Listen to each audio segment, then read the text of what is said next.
Hello, my creative friends, and welcome to another episode of the Screenwriting Show. This is my live weekly free live stream show about all things screenwriting. The idea behind the show, ultimately, for those who are new, is that each week we're going to do a deep dive into a different aspect of screenwriting.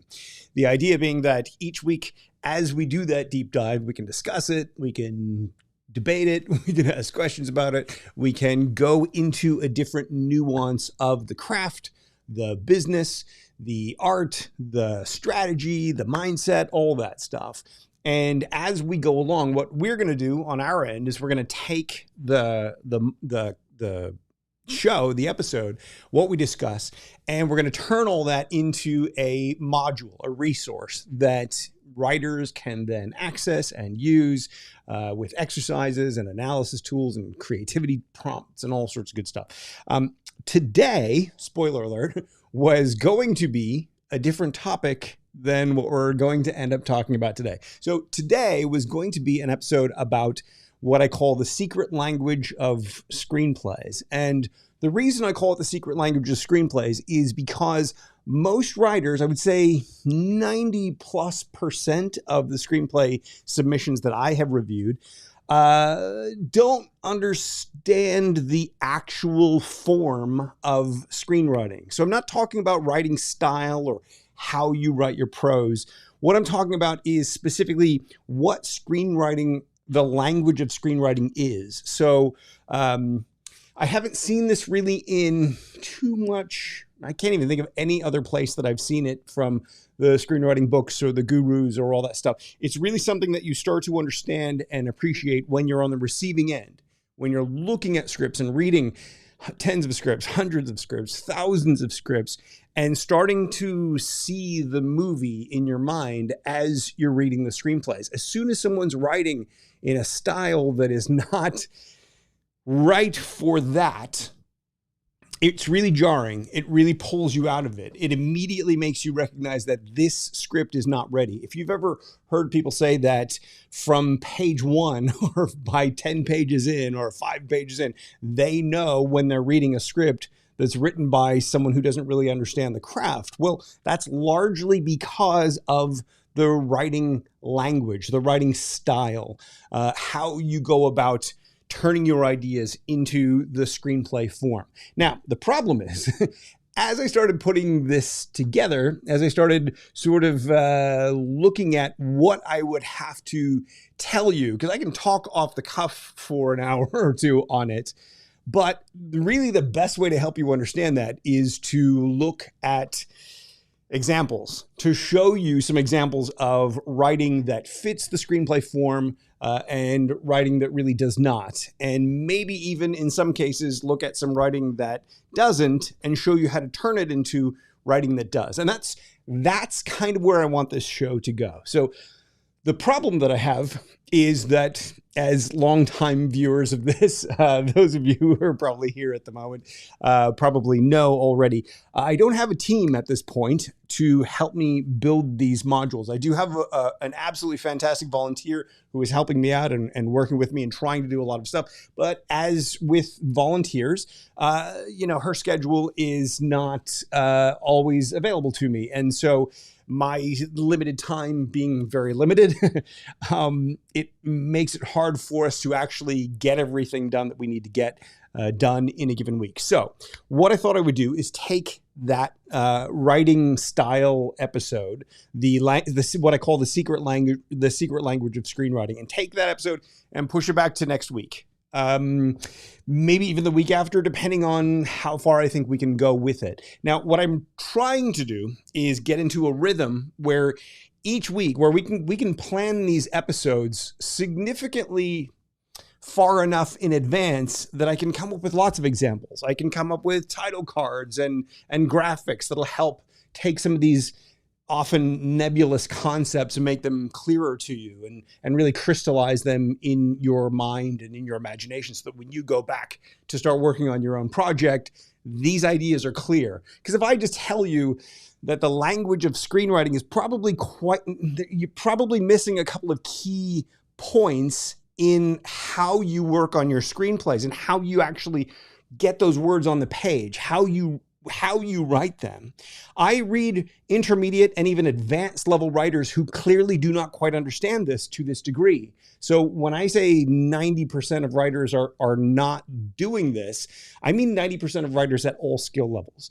And it's unfortunately possibly one of the things that is keeping you from getting your work read in the first place, or certainly getting noticed if you're submitting it widely and significantly in a professional environment. So it would be better for us if I can take some time to develop this as best I can so that I can give you as much possible value in this show as possible. And then when we build the modules out of them, we're taking it to that next degree so that it's not just repackaging what we've already said on the show here. We go as far as we can possibly go in the show. And then once we've gone that far, we take that, my team and I, once I have a team and I, we take that even further into examples. We build exercises. We create all sorts of stuff for you. And we're even looking at building some of that stuff for you on this show as well, so that you'll get that sort of kickstart and launch as we go.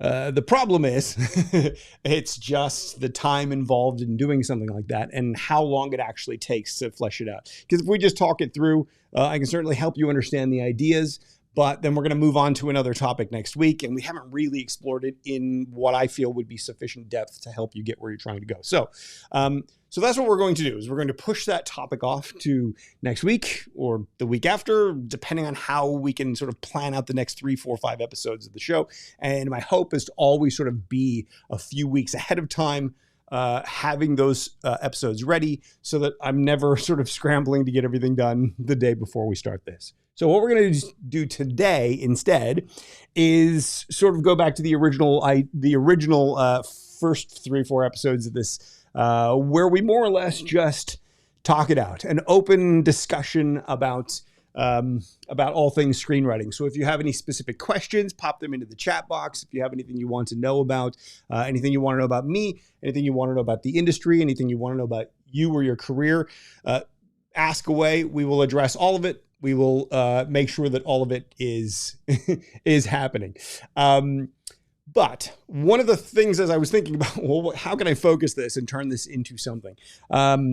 One of the things I would like to kind of talk about and to get to know from you, let's see how many people are here. We've got about 18 people here live at the moment. So what I would like to know from you guys, and I know there are some shy people here, so you don't have to comment or ask questions if you don't want to, but what I'd really like to know is if we think about making screenwriting a reality, not just a dream or a fancy idea or notion that you have in your head, wouldn't it be great to be a screenwriter? Or, oh, I have a great idea for a movie. Wouldn't it be nice to do that? And then come here and watch me talk for an hour or 2 or 3 and go, oh, I feel like I'm closer to it, but then really tomorrow not be any closer to it. Instead of that, wouldn't it be better if we could sort of focus on how do we go about making this a reality for you? Now, depending on where you are as a writer in your journey of becoming a professional, depending on where you are, I can help you understand what you need to do at sort of each of the levels. For example, if you already have been writing for 10 or 15 years and you've got, 10, 15, 20, 50 screenplays that you've written, but what you keep doing is you keep knocking them out every month, every 2 months, and you just go on to the next idea and go on to the next idea and go on to the next idea. But you're not actually going out into the world and trying to pitch your work or trying to find producers or production companies or looking strategically at how to go about getting your work produced. Well, then you're quite possibly sort of looking at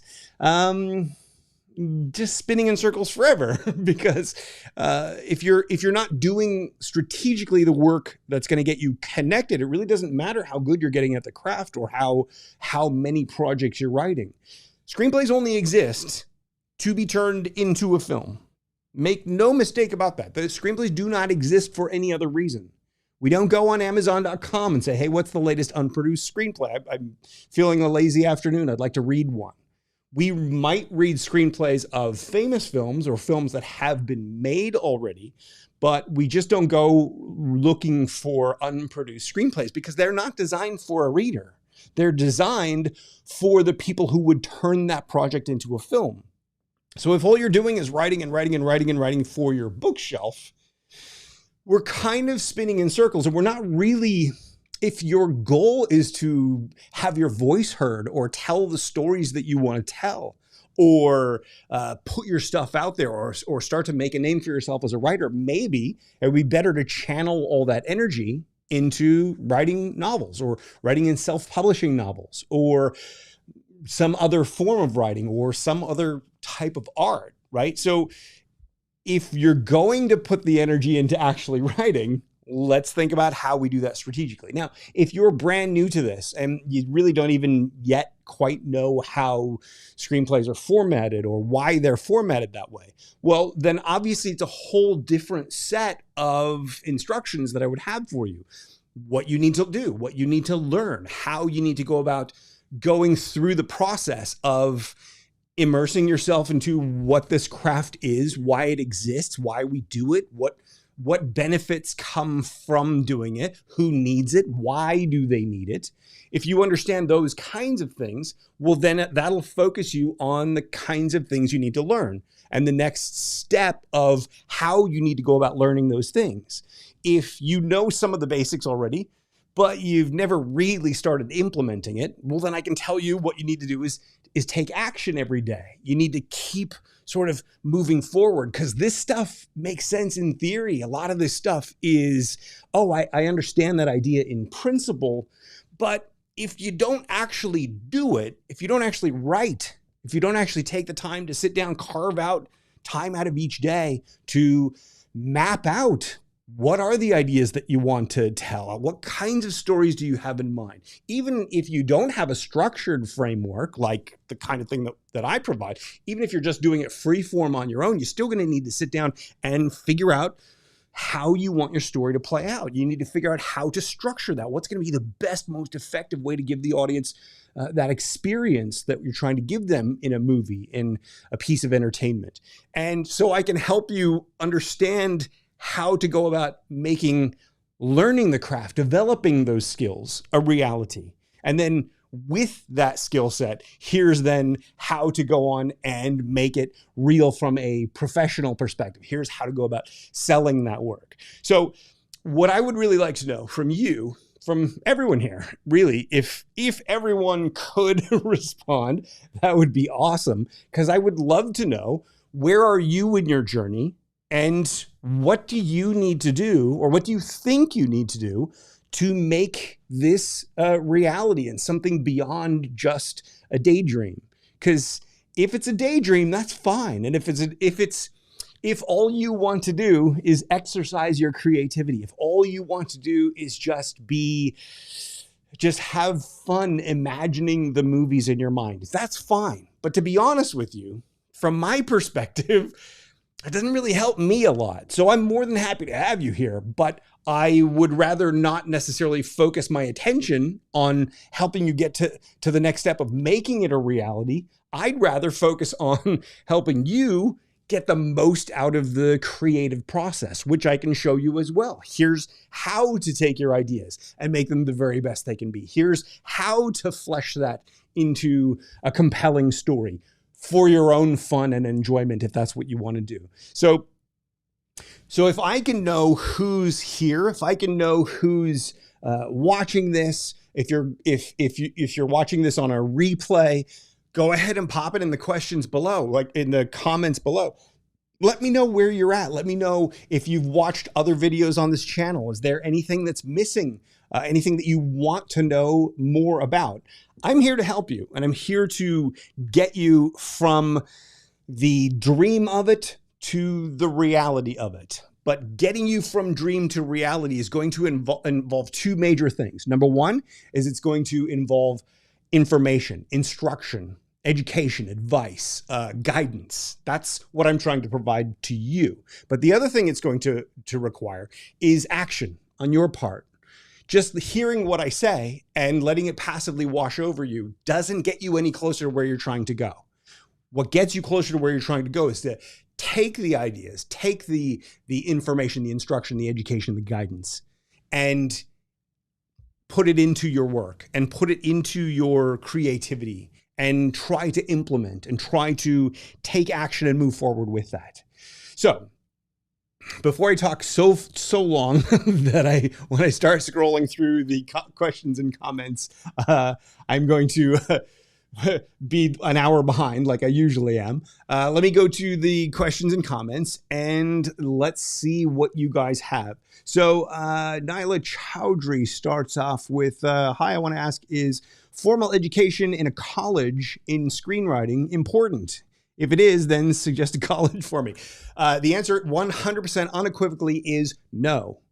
To be clear, when I started teaching my weekend screenwriting workshop, which is how I got into this mess in the first place, to back up a little bit, I started teaching screenwriting in 1999. I started teaching screenwriting when my friend and I were in post-production on a little indie feature film. And I knew that film was good for what it was, a no-budget film.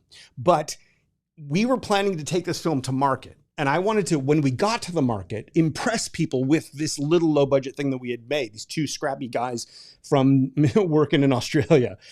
I wanted to come and impress them with that and have them say, what else have you got? And I wanted to be able to whip out 3 different projects and say, we know this is probably not sellable. Maybe. What do you think? But what about this, this, and this? Because we would like to get investment for these projects. That was the whole idea. So I started looking for screenplays. I couldn't find anything viable. And so I started teaching people how to turn their ideas into screenplays from the producer's perspective. As a person looking to produce material, looking around at submissions and not being able to find anything, here's what I need as a producer. And so I put together a workshop, I condensed it into a weekend workshop, and then I was traveled all around Australia teaching the weekend screenwriting workshop, a 12-hour jam-packed in-person live interactive. You would do the exercise, we would discuss it, I would show you how it works, how it doesn't work, all that stuff. And I was in Canberra, Australia, which is the nation's capital. And I did a weekend workshop there. And I specifically remember there were like half the class was screenwriting students from the local university, which was the venue I was actually doing the workshop at, where I had hired the space. And I remember this one student at the end of it went, that was amazing. I learned more in one weekend with you than I learned in my 3-year screenwriting mastery program. It was his whole, I don't know if it was called mastery program, but he was there to learn screenwriting at the university and felt that he learned more in my one weekend than he did in the entire university, 3 years of university.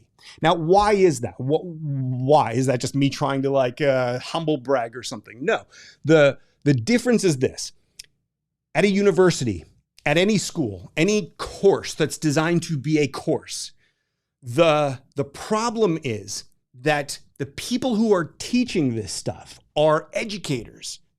Maybe they're writers, but they're largely educators. They're trying to teach a topic to help you understand the topic. A writer is maybe trying to teach you how to write something based on their own knowledge and their own skill and how they would write that thing. What I was coming in and doing is saying, here's how to write something that I, as the producer, could actually go out and make and use. Here's why all of these theories that you're learning are not helpful to you. There are formulaic story ideas. There are ways of writing and writing style. The topic that we were going to talk about this week directly challenges half of the education that's out there. So the reason I believe it is not necessary to go to a screenwriting college, specifically a college, is because you're being taught by educators. You're being taught by academia. You're being taught by people who very often have analyzed existing work and have tried to find the successful common elements. And so they've codified it and they presented it in an educational curriculum that's going to help you understand those insights. But that doesn't help you understand what the real world needs, what the industry needs, what the producers who are looking for a screenplay are going to be thinking as they're reading your script. There's no requirement for the educational community to offer you the thing that you actually need to do. As a producer, I can't just say yes to any old project, because that's potentially a year, 2 years, 5 years of my life invested into that film. I need that film to be something very specific, something I can use, something that I believe is marketable, something that I believe we can recoup the money and pay back the investors for, or that in one way or another satisfies whatever the creative or artistic or commercial objective is of that project. From an educator standpoint, all their job is to teach you a thing. Now, there are going to be teachers that are fantastic, and make no mistake about it. If you do go to a screenwriting college, there will be teachers who are fantastic. There will be teachers who do have some industry experience. Maybe they've worked in production before. Maybe they've written a couple scripts and sold those scripts. Those kinds of people will be more valuable to you as a teacher or as an instructor. But just because something is mapped out as a codified educational program doesn't necessarily mean that when you get to the end of it, you're going to have the real world skill. It doesn't mean that you're going to be prepared. So much. I started teaching in large measure because the vast majority of what I had learned, and I'm talking about from the big gurus even, in their books and their classes and their seminars and all that stuff back in the 80s and 90s, so much of it was like, great in theory or intellectually makes a lot of sense, but how do I implement that? Or I'll write something that sort of fits what that supposedly is suggesting, only to have people go, meh. Well, why are you saying meh? It did all these things, right? So what I always found was, what I believe anyway, is that what you need to do is you need to learn what is required from whoever it is you're trying to connect with. This is why I believe, anyway, just my opinion, that my perspective is something that writers need to understand. Because I'm not coming at this from, I sold 10 screenplays and made $1 million on each one of them. I'm not teaching you how to do what I did. I'm teaching you, I've looked at 30,000 projects. I've read 7,000 screenplays, trying to find something to produce. Here's why those things were not viable. Here's maybe the common elements that I can see that I can help you understand how to write something I could use, how to take that idea in your head and turn it into something. So here I go off again on one of my tangents, but make no mistake about it. I believe very strongly that that we can learn from anywhere. You can learn an insight or a tip or something that really just sort of like changes everything in your awareness. You can learn something from somebody who is just a stray person on the street. That you don't need to learn just from certain key people. You can learn something from everywhere. But the most valuable education, the most valuable insights will come from whoever it is you're ultimately trying to connect with. Even I, on this channel, I try to say, if I read your script or I read your pages and I give you some feedback on that work, that's my opinion as a producer in general. The only important opinion or perspective that you will ever get is from the producer who would say yes to your project. Because if you write something, by the way, my air conditioning is not kicking on right now. It's very hot in here.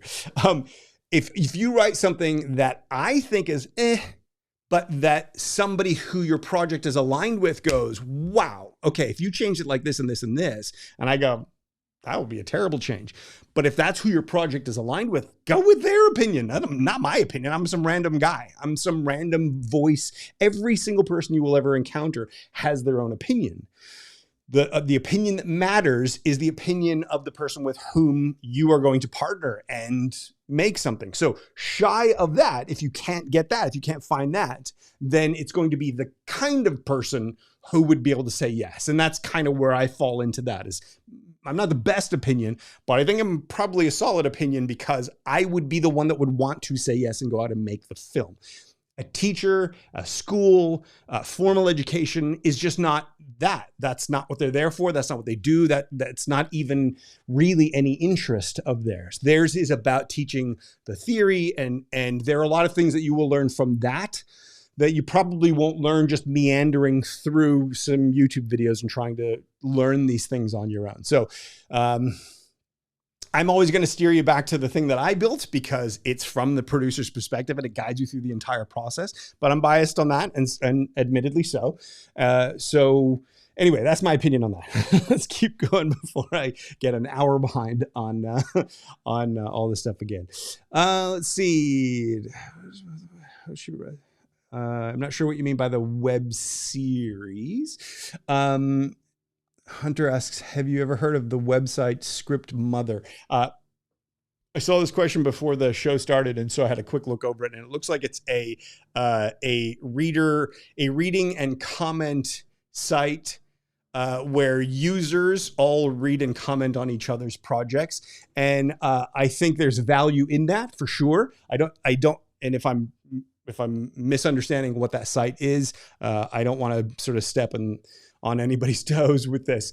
I don't have any experience with that website, so I don't know. Just a quick skim of their page. The challenge that I always have is that it's like sort of like what I just said. If you have, everyone's got an opinion. So if you don't have a process-based way to get feedback, to decipher feedback, to interpret it, to understand what the feedback is really saying, and then to aggregate feedback to help you see how to make your vision land more effectively, then you're approaching feedback the wrong way. So I have in my system, I have a whole phase called the alignment phase. It's all about getting feedback and then interpreting, understanding, figuring out what that feedback means.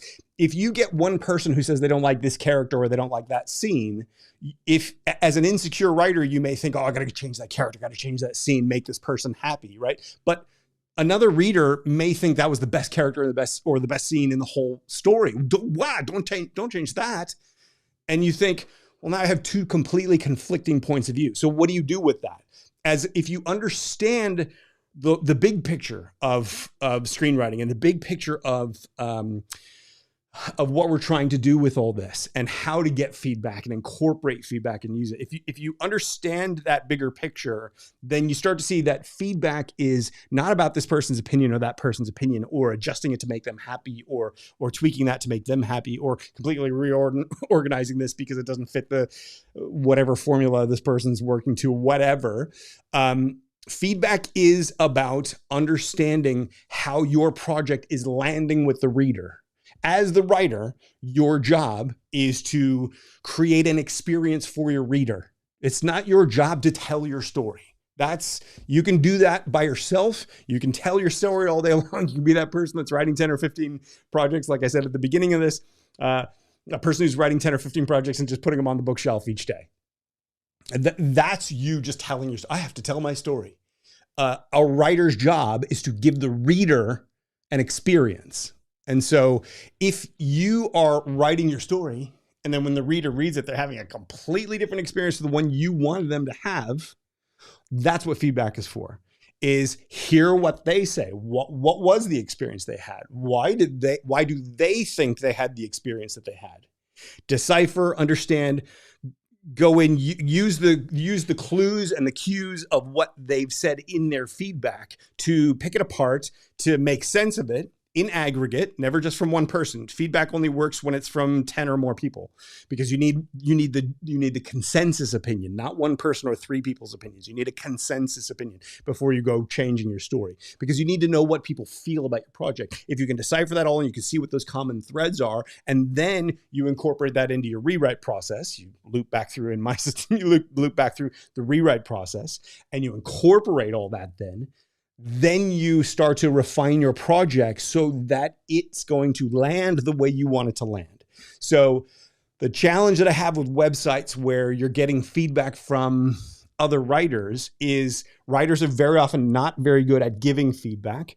Nobody is often very good at giving feedback. Most writers don't have a good sense of how to interpret and decipher feedback. And to know, somebody can say they hate this character, but what they really hated was this scene early on that made them think the character is a jerk because they did this one thing over here, but they did that thing in your mind because that was showing that they were a good person. So if the reader got that they're a bad person from this scene, well, then they're going to think the whole time, they're going to be thinking this is a bad character. Oh, no wonder they don't like my character. But if all they say is I didn't like that character, what do you do with that? If you don't know how to do that, and most writers don't, and most people don't know how to give the note that points to that as the problem, then it's kind of the blind leading the blind. And so I don't know that website. I don't know anything about them. I'm not in any way making a comment on that. I understand and appreciate the challenge of getting feedback and giving feedback. And I certainly understand the urge for a site like that. So I commend them on the pursuit, if nothing else. I don't know. I haven't experienced it. So it may be great, but that's the kind of thing that sort of puts me on a caution sort of situation. Because if you get a lot of feedback, and this is why in my system, nobody ever knows anybody else's story until the very end. Because if even me, I don't know your story as you're going through my system. And the reason is because if I know your story, I'm going to be inclined to go, maybe do this. And then you're not going to be finding your story organically the way you want to tell it. You're going to be trying to write for me, or you're going to be swayed by my opinion. And it's the same with a peer-to-peer feedback system. You're going to be swayed by other people's opinions. Most classes, most courses are very much that kind of model where it's like, let's share our work with the group. And the problem is your work will be steered by the group. It's unavoidable. We're human beings. If people don't like what we've done, or they have maybe a good idea for something here or there, well, then we're going to pursue that. We're going to follow that. And is that the right direction for you? Is that what you're actually trying to achieve? Don't know. Maybe not. And often not. And regardless of whether it is or it's not in that one case, it is almost always inhibiting to you finding your own voice. Because one of the things that's going to make you a writer that can sell, make you a writer that is worthy of having your words turned into a movie, is if you have a unique voice and you have something to say and you have something that is uniquely you. And if you're steered by other people into this direction or that direction, or what's unique about your story gets stripped away by notes and feedback and suggestions and all that stuff, well, then you're never really going to find your own voice. And then you're never really going to find that one thing that is uniquely you, that is uniquely marketable. What I would rather do is help you find the thing that's uniquely marketable about you and take that and develop that and build on that and grow something out of that, so that all the films that you write have your stamp on it. So that when a producer or production company does find a project that they love of yours, well, they know how to recognize the other projects of yours. They'll know how it fits into what they're trying to do. So hopefully that makes sense. Now I think we got to part of the comments where we started this thing. So let's see. Hello. Let's see. Dreams Coach, your Dreams Coach, a free script evaluation service. With script evaluation, paid or free, it's all a challenge. I used to do it. I've given some of the most amazing feedback and have writers just pissed off at me because I didn't tell them what they wanted to hear, which is, your script is amazing, right? Feedback is a really tricky thing. It's a really hard thing to do, which is why I focus not on, my focus is on helping you understand how to get feedback, and more importantly, how to incorporate whatever feedback you get so that feedback becomes a part of your creative process rather than something that you're forever striving for. If you write an amazing script, if you write something fantastic and extraordinary and compelling, and you give it to some other writers to read, or somebody in the industry to read, or whatever, if it is truly an exceptional screenplay, if it's great writing, a great story, great characters, it entertains people, pulls them along for the ride, they're just, in any genre, I don't necessarily mean escapism, any kind of genre, if it's a great story, a great script, that person is going to want to read whatever you write next. And so you, as a writer, will build a network of people who want to read your work and give you that initial feedback. So one of the things that I suggest within my group and in general within my program is, and just for you, if you're not in my program, is to gradually build your network of readers. It's much easier if what you're sending them are only ever page turner screenplays. So it helps if you were to go through that whole thing and actually work your project to the point where when you're sending it out, you know the kind of experience they're going to have with it, so that you know they're going to be dazzled. And then you'll just start to get people. And then as you get those people, you finish your next script or whatever, and you say, hey, I've written a new script. I'd love to get some feedback on it. You'll be surprised.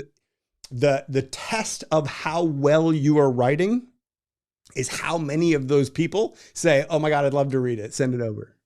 Because if you get people eager to read your next project, it means you're on the right track. If you get people going, oh man, I'm really busy right now, or just saying no, then there were probably some problems with the language of screenwriting, which is what we're going to talk about today, in your previous script, or it could be story related problems or character problems, or if you're writing stuff that is not ready to be read and you're sending it out for people to read, you're basically saying, I'm happy to take 2 hours of your life away from you for no benefit whatsoever, because I'm not willing to put in the time to make that project extraordinary before I send it to you, to make sure that those 2 hours are something you will love.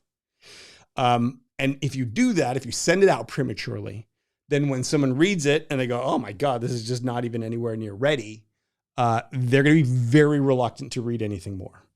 And if you have a hard time getting people to read your script, that's often why. So let's keep going through this. And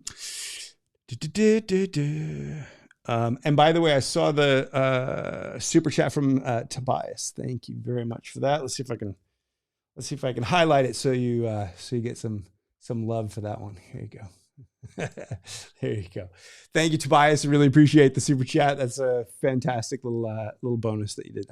I appreciate that. And hi, Dimitri, as well. I saw the little script that you guys had read. I guess in last week's episode, there was some chat thing going back and forth, and it turned into a story set on the moon. And for some reason, your shuttle was named after me. I don't know why a shuttle would be named Jeff 1, but thank you. I'm honored by that. Thank you for it. Let's see. So I was thinking about, I noticed in that, by the way, guys, Dimitri, I noticed that the language of it was not really screenwriting language, and there were some issues with it that made it not quite worthy of being a synopsis. So there's a lot of education to be had there that we will cover. We'll start to talk about that next week. It was meant to be this week, but we'll get some examples, and let me know if I can use that as an example, because that might highlight some of the mistakes that writers make, because I want you guys to sort of get to next level, compelling, punchy, powerful writing before we get before we start sending stuff out there. So anyway, thanks for that. Let's see. Debbie says, I've taken several classes and written 3 spec teleplays that have gotten decent feedback. Okay, so Debbie, I know that I'm going out of order here, but have you sent your work out? Are you at that point? Do you want to be pushing further? When you say teleplays, that's usually something that is referred to as TV. Are you writing television? And if so, what country? Which country are you in? And are you? Because it sounds like I'd be interested to find out more detail about that. And so my follow-up question, and you may have already asked it here, and I'll get to it as we go through. But my follow-up question then would be, what can I do, or what do you feel you need to get from where you are to the reality of getting paid to be a screenwriter, to the reality of getting your work noticed or turned into, if it's TV or if it's movies or what it might be. So think about that. I'll double back when I get a little further down these comments. Ghost of Black Black Book Comics says, I have about 30 plus concepts between ideas for movies, TV show, reality, TV, animation, so on. I just finished my second pilot episode, which is in copyright process for my second show idea. Okay, here, I'll pop that up here just to, this might be a little easier to, so if you have lots of concepts, lots of ideas, but you're only on your second pilot episode, which means that you're more interested in TV than movies, I would say.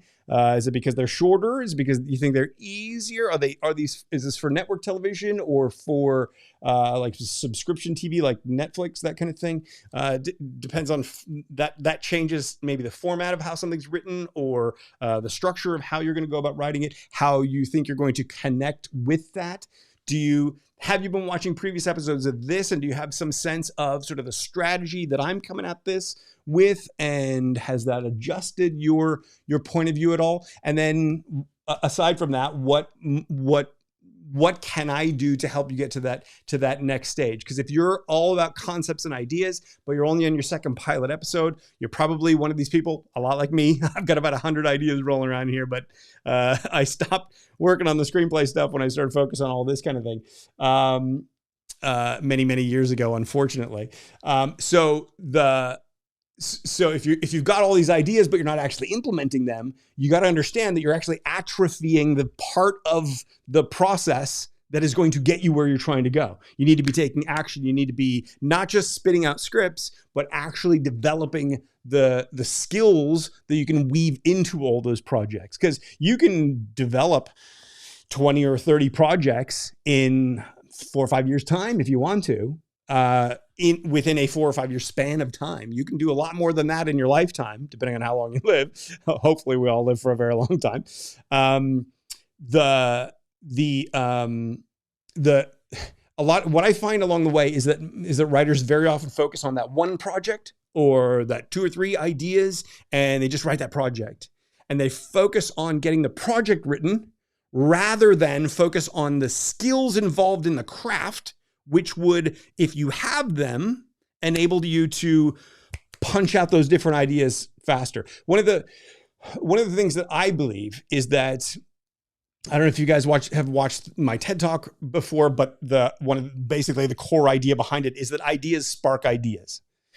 The way the human brain works is you have an idea, not to have an idea and swim around in that idea. You have an idea so that it will trigger the next thing, the next idea or some sort of action. When we have ideas, if we just keep swimming around with those ideas in our head and we don't actually put them on the page and start moving around with and molding them into something, twisting, plucking this part out and putting something else in and just smoothing and polishing. If we don't take it out of here and put it out here, this part of it, which is the part that is required to make it a reality, will never be developed, right? So if you're only on the second one, and you didn't say how long you've been doing it. So if you've just started and you've already punched out 2 of them, that's fine. But are you also focusing on the techniques and the craft of it as well? Anyway, answer those questions a little later on, and we'll skip down and we'll see what else we've got.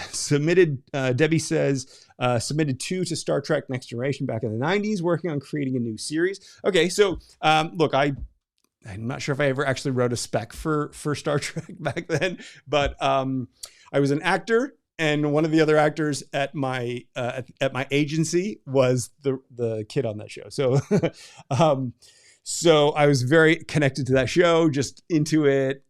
I remember when I did some voice acting for a movie I was in, the looping session was right next door to the soundstage. So I got to sneak in when nobody was on the soundstage and sit in the captain's chair of the Next Generation. It's very cool. It was back before we had smartphones and before we were taking pictures of things. So unfortunately, I don't have cool photos of those kinds of things. But anyway, so if you've been focusing on these things for that long, have you been writing this whole time, Deb? And Debbie, sorry. Have you been focusing on other kind of writing? Is it something that you never really thought would work, and so you sort of gave up on it along the way? Let me know where you're at, and are there any Are there any challenges or problems that you might see or feel, or just you just have there's icky parts of it or something, I don't know, that you think would make it impossible that we could directly address and try to overcome? Those are the kinds of things that I'd like to know. Tobias says, not a daydream. It's too much like very hard work to be a daydream. Yes, let's put that one up here because everybody should know this. Writing is hard. Writing doesn't need to be hard, but writing is hard. And largely the reason writing is hard is because we judge ourselves too soon. I have this video somewhere on this channel. If you want to look around, not necessarily now, keep watching this one, but on this channel, there's a video called Writer's Block Instant Cure. And it talks about how we have like a critic voice and we have our sort of creative voice. And the reason we have writer's block, or the reason we find it hard to write, is because every time we have an idea, we immediately judge that idea. Or we have an idea, we love it, we start writing it out. And as soon as we start reading back those words, we realize the flaws or how weak they are in comparison to how great they felt. And we judge. And we immediately judge and criticize and get super harsh on ourselves. And we inhibit ourselves from moving forward.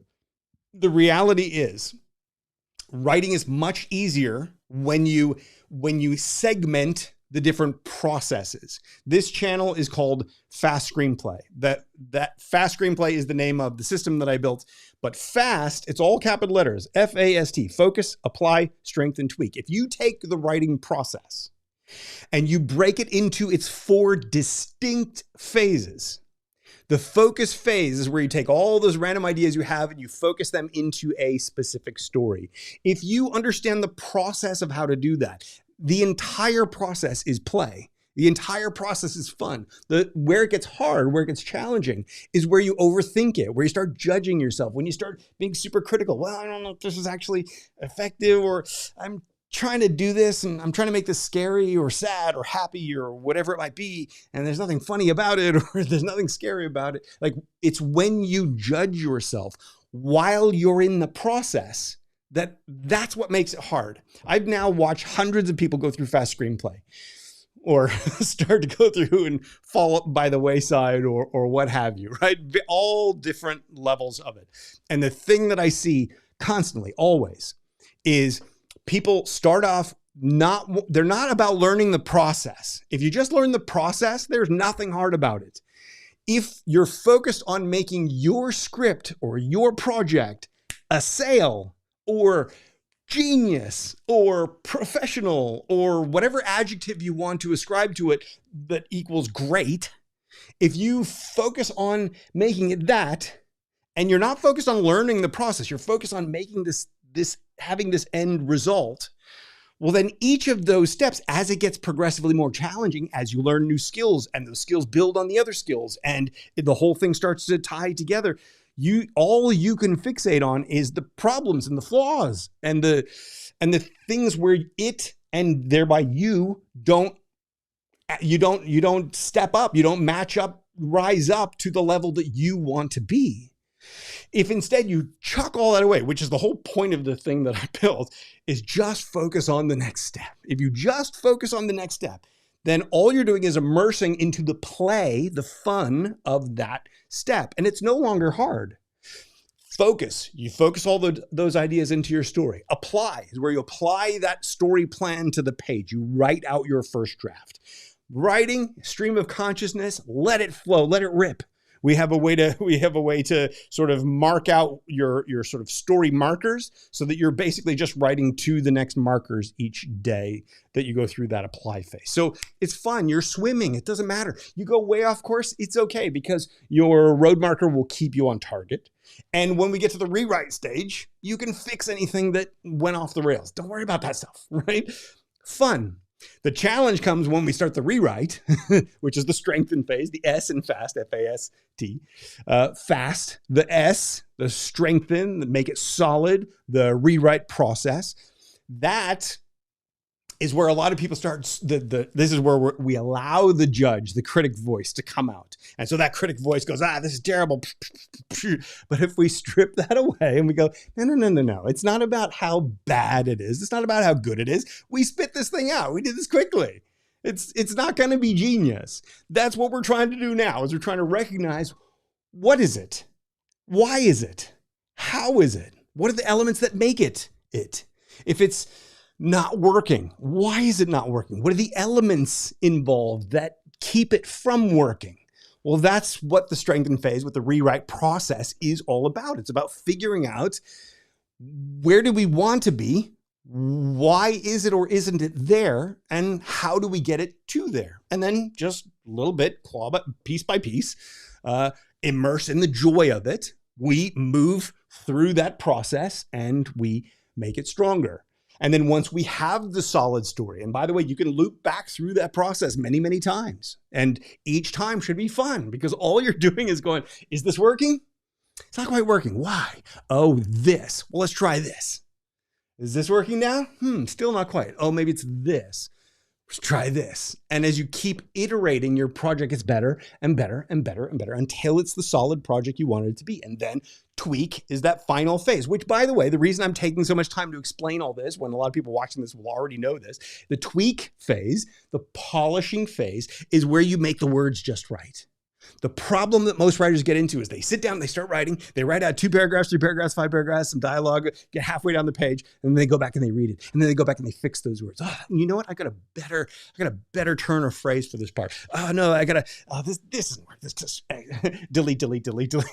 Let's try it like this instead. No. You're trying to tweak while you're still back here focusing your story ideas. If you jumble these up, that's when it gets hard. If you separate them out into those 4 phases, it becomes easy, fun, joyous. You immerse into each phase as you go through the process. So the idea of it being hard, sorry, I didn't mean to highlight that so long. There is this sense that writing is hard. And if it is, it's because your process is not solid. And my approach is to say, let's learn the process before we dig in and try to make something extraordinary. Does that make sense? All right. So Blue Sky says, my biggest challenge is writer's block. Need some ideas to break through. If you haven't watched the Writer's Block Instant Cure on this channel, it's 5 minutes long. I'm much younger and I didn't know how to frame the camera in it. And it's great. It'll solve it right away. The problem I'll talk about it right here. The problem is this: when you have writer's block, it is your brain trying to make something perfect before you've even had a chance to do the job. So the exercise in the Writer's Block Instant Cure video, which, by the way, works every single time without fail, ever, always. It always works. It's literally how your brain is designed to work. So unless you have some neurological issue or something like that, it will work every time. And I've adapted the exercise in 100 different ways, in 100 different circumstances, to help you find your character's voice, to help you figure out your plot, there's all sorts of ways you can adapt that exercise. But the basic thing is you sit down and you start a timer for 3 minutes. And when the timer starts, you start writing. And when the timer stops, you stop writing. And you do not stop in between. You go as fast as you can. You just write and write and write and write. Now, when you start that timer, you go, I don't know what to write about. I don't know what to write about. Well, this is stupid. Well, this is stupid. Am I really going to do an exercise about it? Am I really going to do an exercise? And just keep doing that. Every thought that pops into your head goes on the page. If you just do that for 3 minutes, you will be past your writer's block. Because what happens is the brain, one idea triggers the next idea. Ideas spark ideas. So as one idea triggers the next idea, it takes you off in a new direction. Eventually, you're going to look at it, and you're going to see a TV set in your room or a doorknob or whatever. you're going to personify that thing. That thing's going to start talking to you. You're going to go off on some merry adventure, some fantastical adventure. You're going to talk about how stupid that is, but you're still going to go, you're going to see some idea will come out of your head. And the reason that exercise works is because it shows you that it's there. You just need to stop judging it. When you stop judging it and saying, this isn't what I want to say, or this isn't a good enough story, or this isn't going to be a blockbuster, or this is never going to make me money, or I'm wasting my time, or my whole family who tells me I'm stupid for trying to be a screenwriter are all correct. When those voices are in your head and preventing you from doing any writing, well, that's the thing that's going to prevent you from doing the writing. You're never going to be able to express the idea to spark the next idea. Of course, you don't have great stories written if all you're doing is judging the first idea you have. You have to write the bad idea to trigger the good idea. It's by writing a bad first draft that you find the good story. One of the things that I find with the writers going through fast screenplays is in the focus phase, with story development phase, where we take all those ideas, we focus them into a story. One of the things that I find is that they get towards the end or somewhere in the middle and they start going, yeah, but this isn't the story that I wanted to tell. I'm not crazy about this story.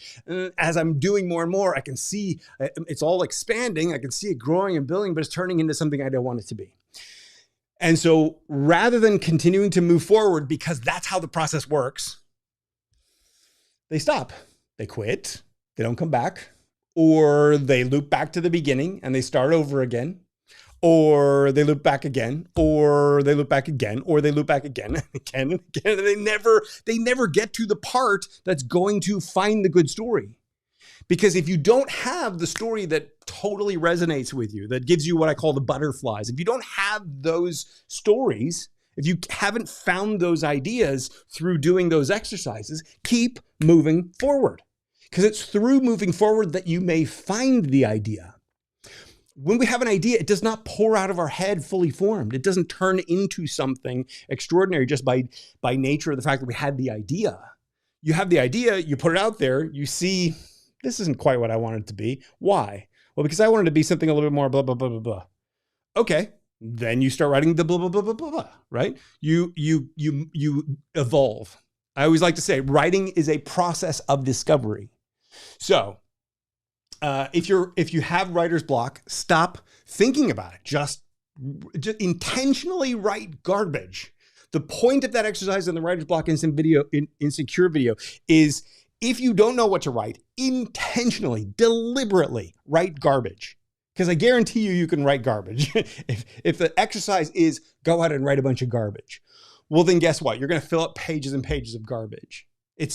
That's easier to do because you're not judging yourself. So if we take away that judge layer and bring the judge back later on in the process, in the strengthen phase, in the rewrite part of the process, well, then we can take all this jumbled mess of what we had and turn it into something. The problem is most writers don't have a process for that. So they think that if I'm committing words to a first draft on this page and it's terrible, well, I don't know how the heck to fix that. But that's what the rewrite process is for. That's what the strengthen phase is about. That's why that is the largest by far phase of my system, is because the rewrite is where it all happens. It's where you take the work that wasn't quite what you wanted it to be and turn it into the work you wanted it to be.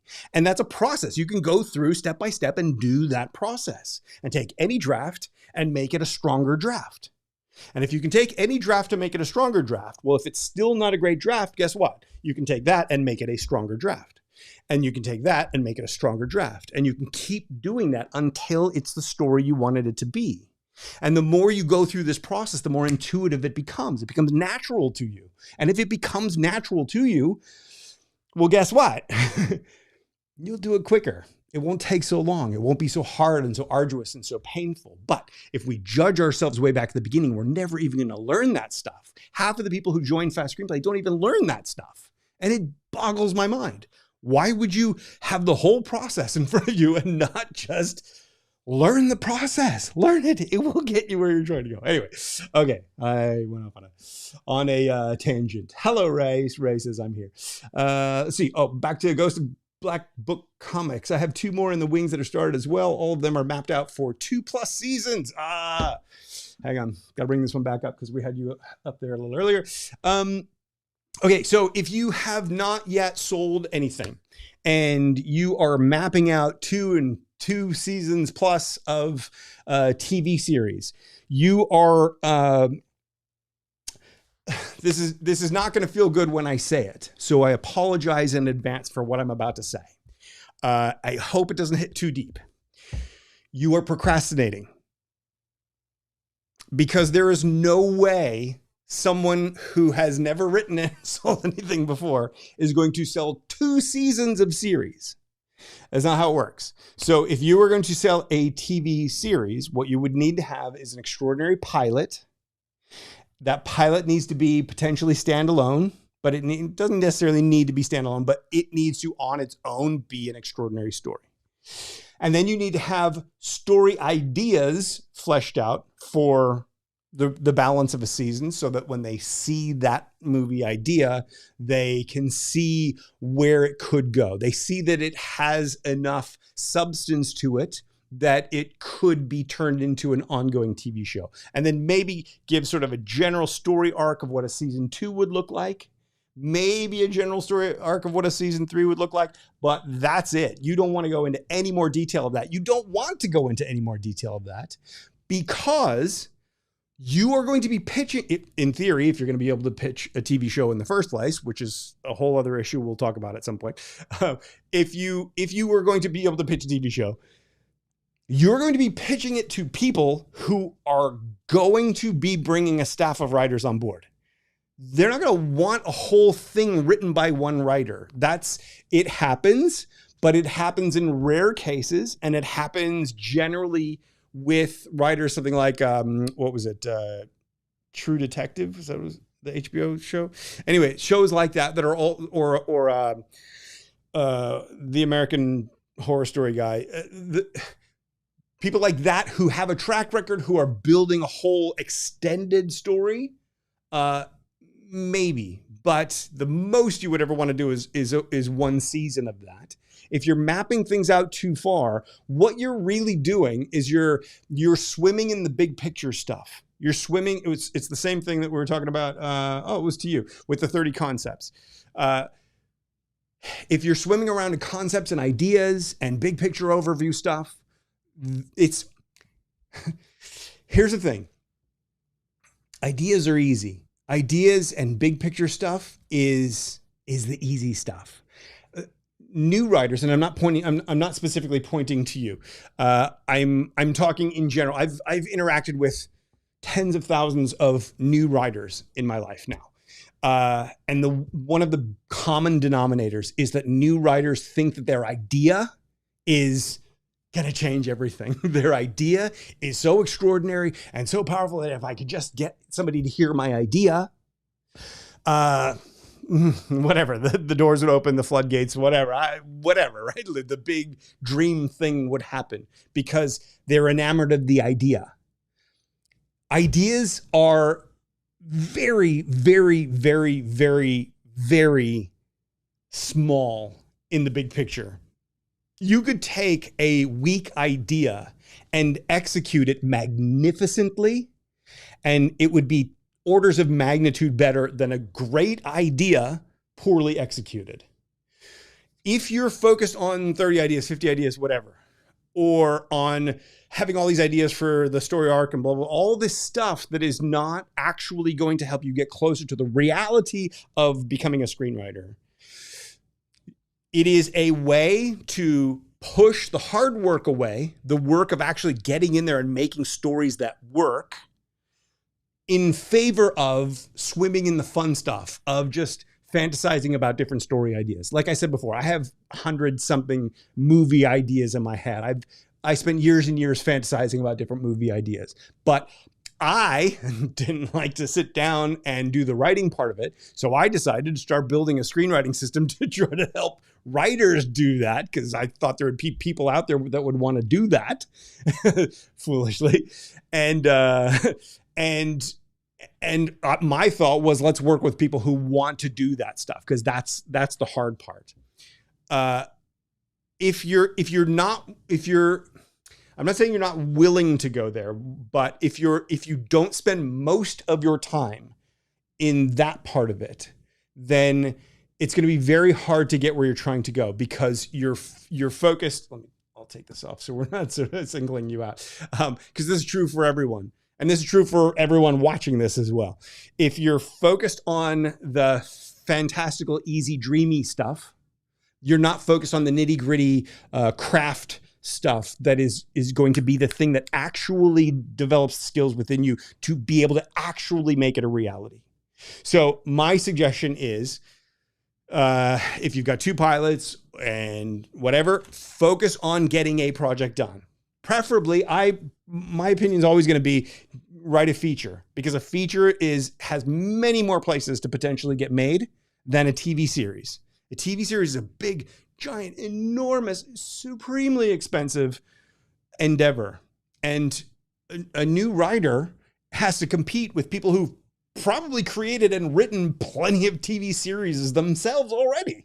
So who's going to get that meeting first? The person who has created by credit on 3 different TV series, or you? I pitched a TV series that I created to the head of Fox. I did so only after partnering up with a producer who is a producer on the X-Files. And so he had a relationship with Fox, and that's how we got that meeting. I would not have gotten that meeting by myself because I did not have that track record. He had that track record, and he saw the story in me, the story that I had written, and we redeveloped it all in a different direction than I originally wanted to go. And we got rejected. And why was that? I don't know. Could have been me, could have been the way it got redeveloped. Who knows what? Who knows? There's no real way for us to know. But the lesson that I take away from it is, if you're going to go in to pitch a TV series, you're going to need to do so with someone who is a seasoned TV producer, someone who has hours and hours of TV experience behind them. Some brand new team is very unlikely to get the green light on that kind of project unless it's a super low budget project. So anyway, sort of bringing it back to the main point, hopefully the takeaway is that if we focus on the dreamy side of things and not the workmanship side of things, then we're forever keeping the dream at bay because we're not doing the thing that's going to help us get to it. And so this goes for everyone. Really focus on how do I get better at my craft. That is going to be a primary lesson I'm going to keep going back to. Okay, so sorry, there we go. I haven't done anything in this line of work ever, but just over a year ago, really got passionate about it and have been working on this up since. Okay, so Ghost, if you are, we'll add this too, since we'll just keep the conversation on the video here. So if this is the case and you've only been at this for a year, fantastic. This kind of passion is necessary. This is why I asked at the beginning, where is everyone in their journey? Where are you? Are you a new writer and this is all brand new to you and you don't know a lot of these things? In which case, some of what I'm saying, it may sound a little harsh because I'm assuming you're further along, right? So if you've been spinning at your wheels at this for 5 years and you're still making these kinds of choices, then I'm going to say, stop what you're doing, right? If you've been at this for a year and in that year's time, you've been pushing hard to develop this stuff, then a lot of what you're doing is simply because you don't quite yet know that that's not how it's really done, which is fair enough. There's not a whole lot of great information out there from a realistic, practical producer's perspective on all this kind of stuff. So I don't in any way want to diminish the passion that you're bringing to this. I believe very much that we need the passion to give us the fuel to keep pushing forward with this. But we need to be smart and strategic about how we push forward through this. We don't want to just take all that fuel and all that passion and all that inspiration that we have and just barrel down a road that is impossible to achieve from, right? We want to take all that energy and push it down a road that is actually going to get us to where we're trying to go. So Because if you go down that road, the road that can't possibly get you where you're trying to go, for example, developing 3 years of a TV series, writing all those scripts and blah, blah, blah, right? If you kept going down that road, what's going to happen is you're going to spend so much time and energy and all that emotional, passionate fuel source on something that literally can't happen, that once the penny drops and you realize this is not the way to get there, you will have all this time and energy spent in a direction. It sucks the life out of you. It sucks the passion and the creativity out of you, because then you see where you do have to go and you realize, I have to climb the mountain again. I spent all my energy trying to climb this mountain, and now I realize I have to climb this mountain. And what's going to happen is, and I know because it's happened to me, it's happened to almost every writer I've ever talked to, is you walk away for a year or 2 or 5, and then at some point you find a new passion and you go, okay, you know what? I went down that wrong road. Damn it. I know which road I need to go down now. I'm going to do it. And then you're going to go down that road. The question is, do you still have the same passion? Because you need that level of passion to get you through the challenges of this road. It's not an easy thing, because I know writing looks sparse on the screen. I know there are very few words on the page. And so it feels, when screenplays are written well, it feels like this would be easy to do. And I would argue that it's the hardest form of writing there is, because you are writing a very specific kind of fiction. You're writing a very specific kind of narrative. Most people don't do it right. Most people don't do it effectively. We'll talk about that more next week, but sorry that it's not this week. But so save your fuel source for the strategy and the journey that's going to get you where you're trying to go. That's my general sort of advice and suggestion. So, but please do not be disheartened by what I'm saying. This is not about stop bad. This is about hang on. Let's take all that extraordinary passion and that thing that I really want you to succeed at. And rather than going down a path that is a blind alley, let's go down a path that we can actually get there with. So if you have any follow-up thoughts or whatever, pop them down below, and I'll read them as I scroll down. Let's see. Yep. Good advice going to each other. Brad says, my biggest challenge here, let's pop Brad up. Jeff, my biggest challenge is the time to take action. I spend nearly all my spare time on my side hustle job so I can have a decent retirement lined up. What I need is to balance my time for this. This is so common. This is like this is my problem too. So I'm not in any way trying to say that I have this part of it figured out. If you haven't heard before, and I know you have, Brad, but that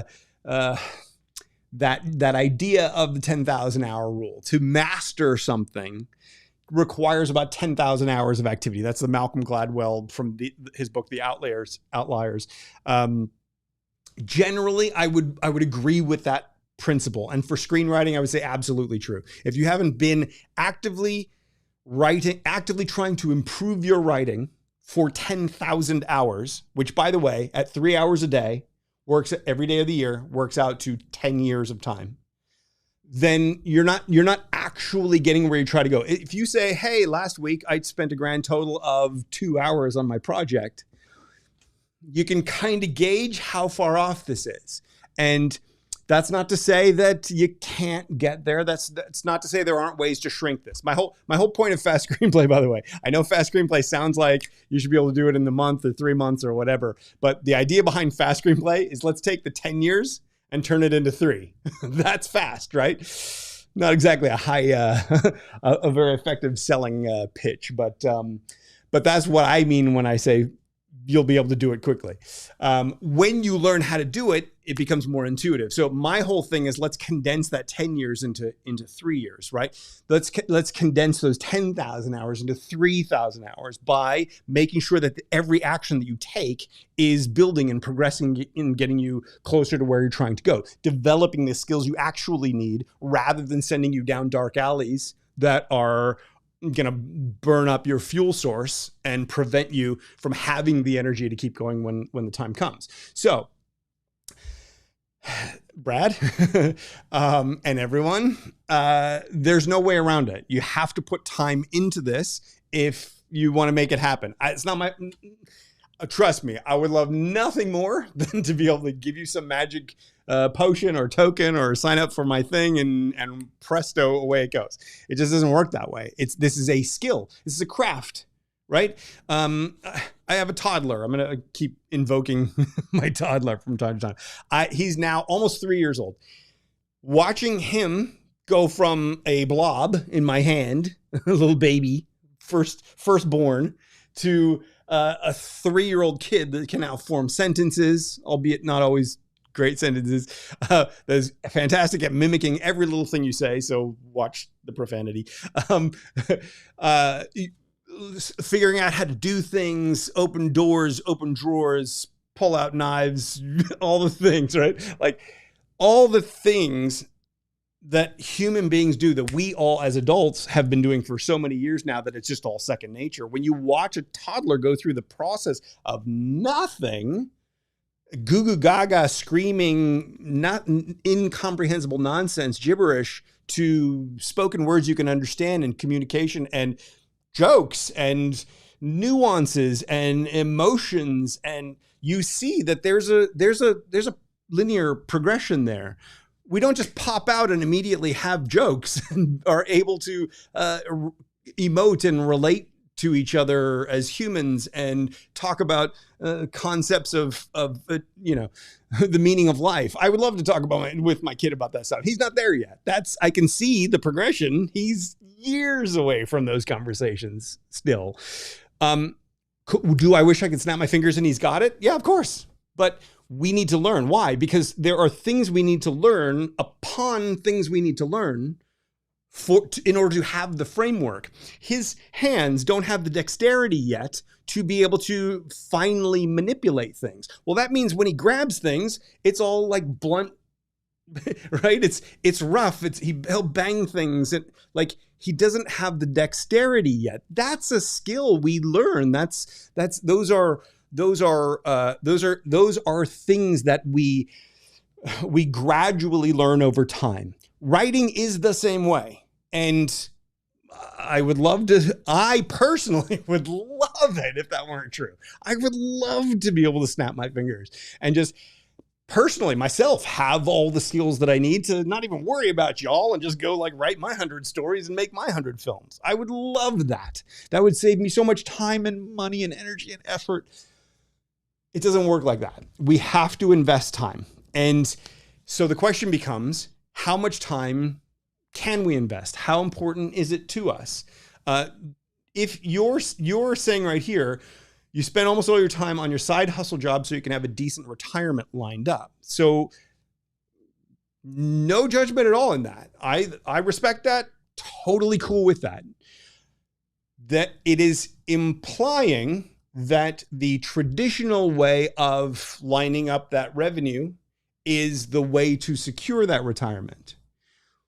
What if you were to write a screenplay that was made into, let's say, a little low budget film with someone who's desperately trying to make a little low budget film, who gives you, unlike anyone else in the industry, 10% of the gross revenues that we make with that. And because he hasn't made a film in a very long time, he desperately needs to prove himself. So he's going to pour all his time and energy into making the little low budget film and pour all his time and energy into getting it seen as far and wide as possible. And every first dollar gross of everything that comes into that goes to you. Maybe that's a good retirement strategy. Maybe not. I don't want to sell you on something that makes you uncomfortable or takes you out of where you want to be or what you think is best for the best life choices for you. But when I see a comment like this, and I know, because Brad, I know we've talked about this before, I understand where it's coming from on all levels. There's no judgment and there's no right or wrong. So if that's the strategy that you're most comfortable with, you have to do that. And screenwriting becomes more of a hobby. It becomes more of a second place thing. You're probably not going to inject in it the passion that you need to get where you're trying to go is the only challenge. So how can we replicate that? How can we infuse the passion that we need? How can we do the work we have to do? We have to either take smaller chunks of time. So with FAST, you spend an hour to 2 hours each day. That's all it's designed to take. If you're taking more than an hour to 2 hours each day on FAST, you're putting more into it than it's asking of you, which is fine. Almost every writer who goes through the system does. It's fine. It's designed to be open-ended so that you can put as much time into it as you want to. But you don't need to. And to learn the process, you need to spend 1 to 2 hours each day on each step. If you only have half an hour each day, well, maybe it'll take you 4 days to do one step. That's okay, right? That's going to chip away at it a little bit better. The system is designed so that when you have to step away, when you come back, it's right there waiting for you. Pick up where you left off so that you can keep progressing through that process. My suggestion is going to be to keep chipping away at it. Whether it's with me, if anyone watching this is not a part of FAST and you want to go do this in your own way, in your own time, at the end of the day, you have to find a way to carve out pieces of each day. Now, I'm a big believer that it takes probably 10 to 15 minutes to get into the creative flow. So that's the other part of the challenge. If you only carve out half an hour out of your day, I'll take this off so as not to continue to, I hope that didn't embarrass you, Brad. If you only have half an hour and it takes you 15, 20 minutes to wind up into it, which is very true for me. This is not just some theoretical or explainy or procrastinating kind of thing. There is a momentum build that should happen, which is why you need silence and you need no distractions and you need to just focus on what you're trying to do. And then you only are able to spend 10 or 15 minutes on it because you've only given yourself that half hour. Well, then it's probably going to take a bit longer even than those 4 days. And so if this is something that you want to do and you genuinely don't have the time and you're genuinely not able to or prepared to take time away from something else to do it, then it's just going to take more time. And you have to be prepared to put in that extra time. If you can mentally tell yourself it's going to take that more time, then it makes it a little bit easier for that time to stretch out. Because if you've committed to it and you know you're going to keep coming back to it, and it's just going to stretch out longer because I don't have the time because I have to do this other thing because this is the sensible way to set up my retirement, or whatever whoever else is watching this, whatever your fill in the blank replacement of the reason that you're not spending enough time each day on it is, then okay, it's going to take me 2 years, 3 years, 5 years to go through Fast Screenplay. Well, guess what? If you go through it and you take 5 years to go through it, guess what? You have learned it. You've gone all the way through the process. If you go through the process once, you have experienced the complete process. By experiencing the complete process, you will be able to start infusing that work, infusing that knowledge, those skills on every subsequent project. At the end of the day, the challenge that most writers have is they've never gone through the whole process. They skip huge parts of the process. What we're talking about earlier in this show, the feedback phase, that getting feedback from any source and deciphering it and figuring out what the idea, the point, the purpose of the message, the hidden tip inside the feedback. If you haven't done that as part of your creative process, something that feeds and fuels your another rewrite draft, if you haven't actually done that, you have skipped what I believe to be a necessary part of the process. And if you've skipped a necessary part of the process, it's very unlikely that you're going to end up having the skills to be ready and prepared for that professional environment. So my time is kind of all of our enemy. The reason I'm not doing the show that I was going to be doing today is because I didn't have time, because I just don't have the time to do all the things that I need to do. But I'm here doing this because I believe this to be essential, to be necessary, to give you that kick each week, to keep us moving forward. I believe that is vital, because without that, who's doing it? Who's going to do it? Who's going to give you people this, perspective? Who's going to light that fire under you to keep us moving forward on what seems like an impossible adventure, which is not impossible. It's just challenging, and there's a lot to do it, and there's a lot to keep moving forward with. So hopefully that makes sense. All right. Ghost said, just keep trying to add. He's talking about what's, they're doing some back and forth in the chat. Let's see. Debbie says, Carnegie Hall, man, practice. That is very true. Craig says, I have networked with Tag Mendillo and Andrew Form. They optioned a script from me years ago. They loved the script, but the hard part was the sale, in my opinion, right? But network with the producers. Well, yes, absolutely. And so, Craig, I don't know if I don't recognize your name or your picture, but so I don't know how long you've been on this channel, but one of my things is, I come at this from the producer's perspective. And so from my point of view, I would like everyone who's watching this, everyone who watches this in the future, to write something that I could ultimately go out and produce. That would be my goal. That's why I'm here, right?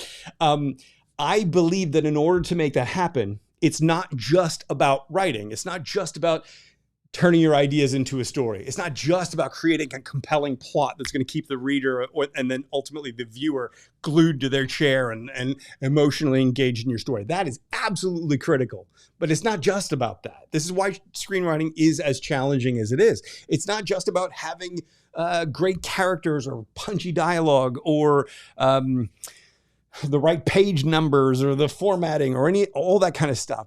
Those are all parts of it. But the most important part is and will always be alignment. It will always be, does your project resonate from the screenwriter's perspective, does your project resonate with a producer, production company, somebody out there who wants to go that extra mile and turn it into a film?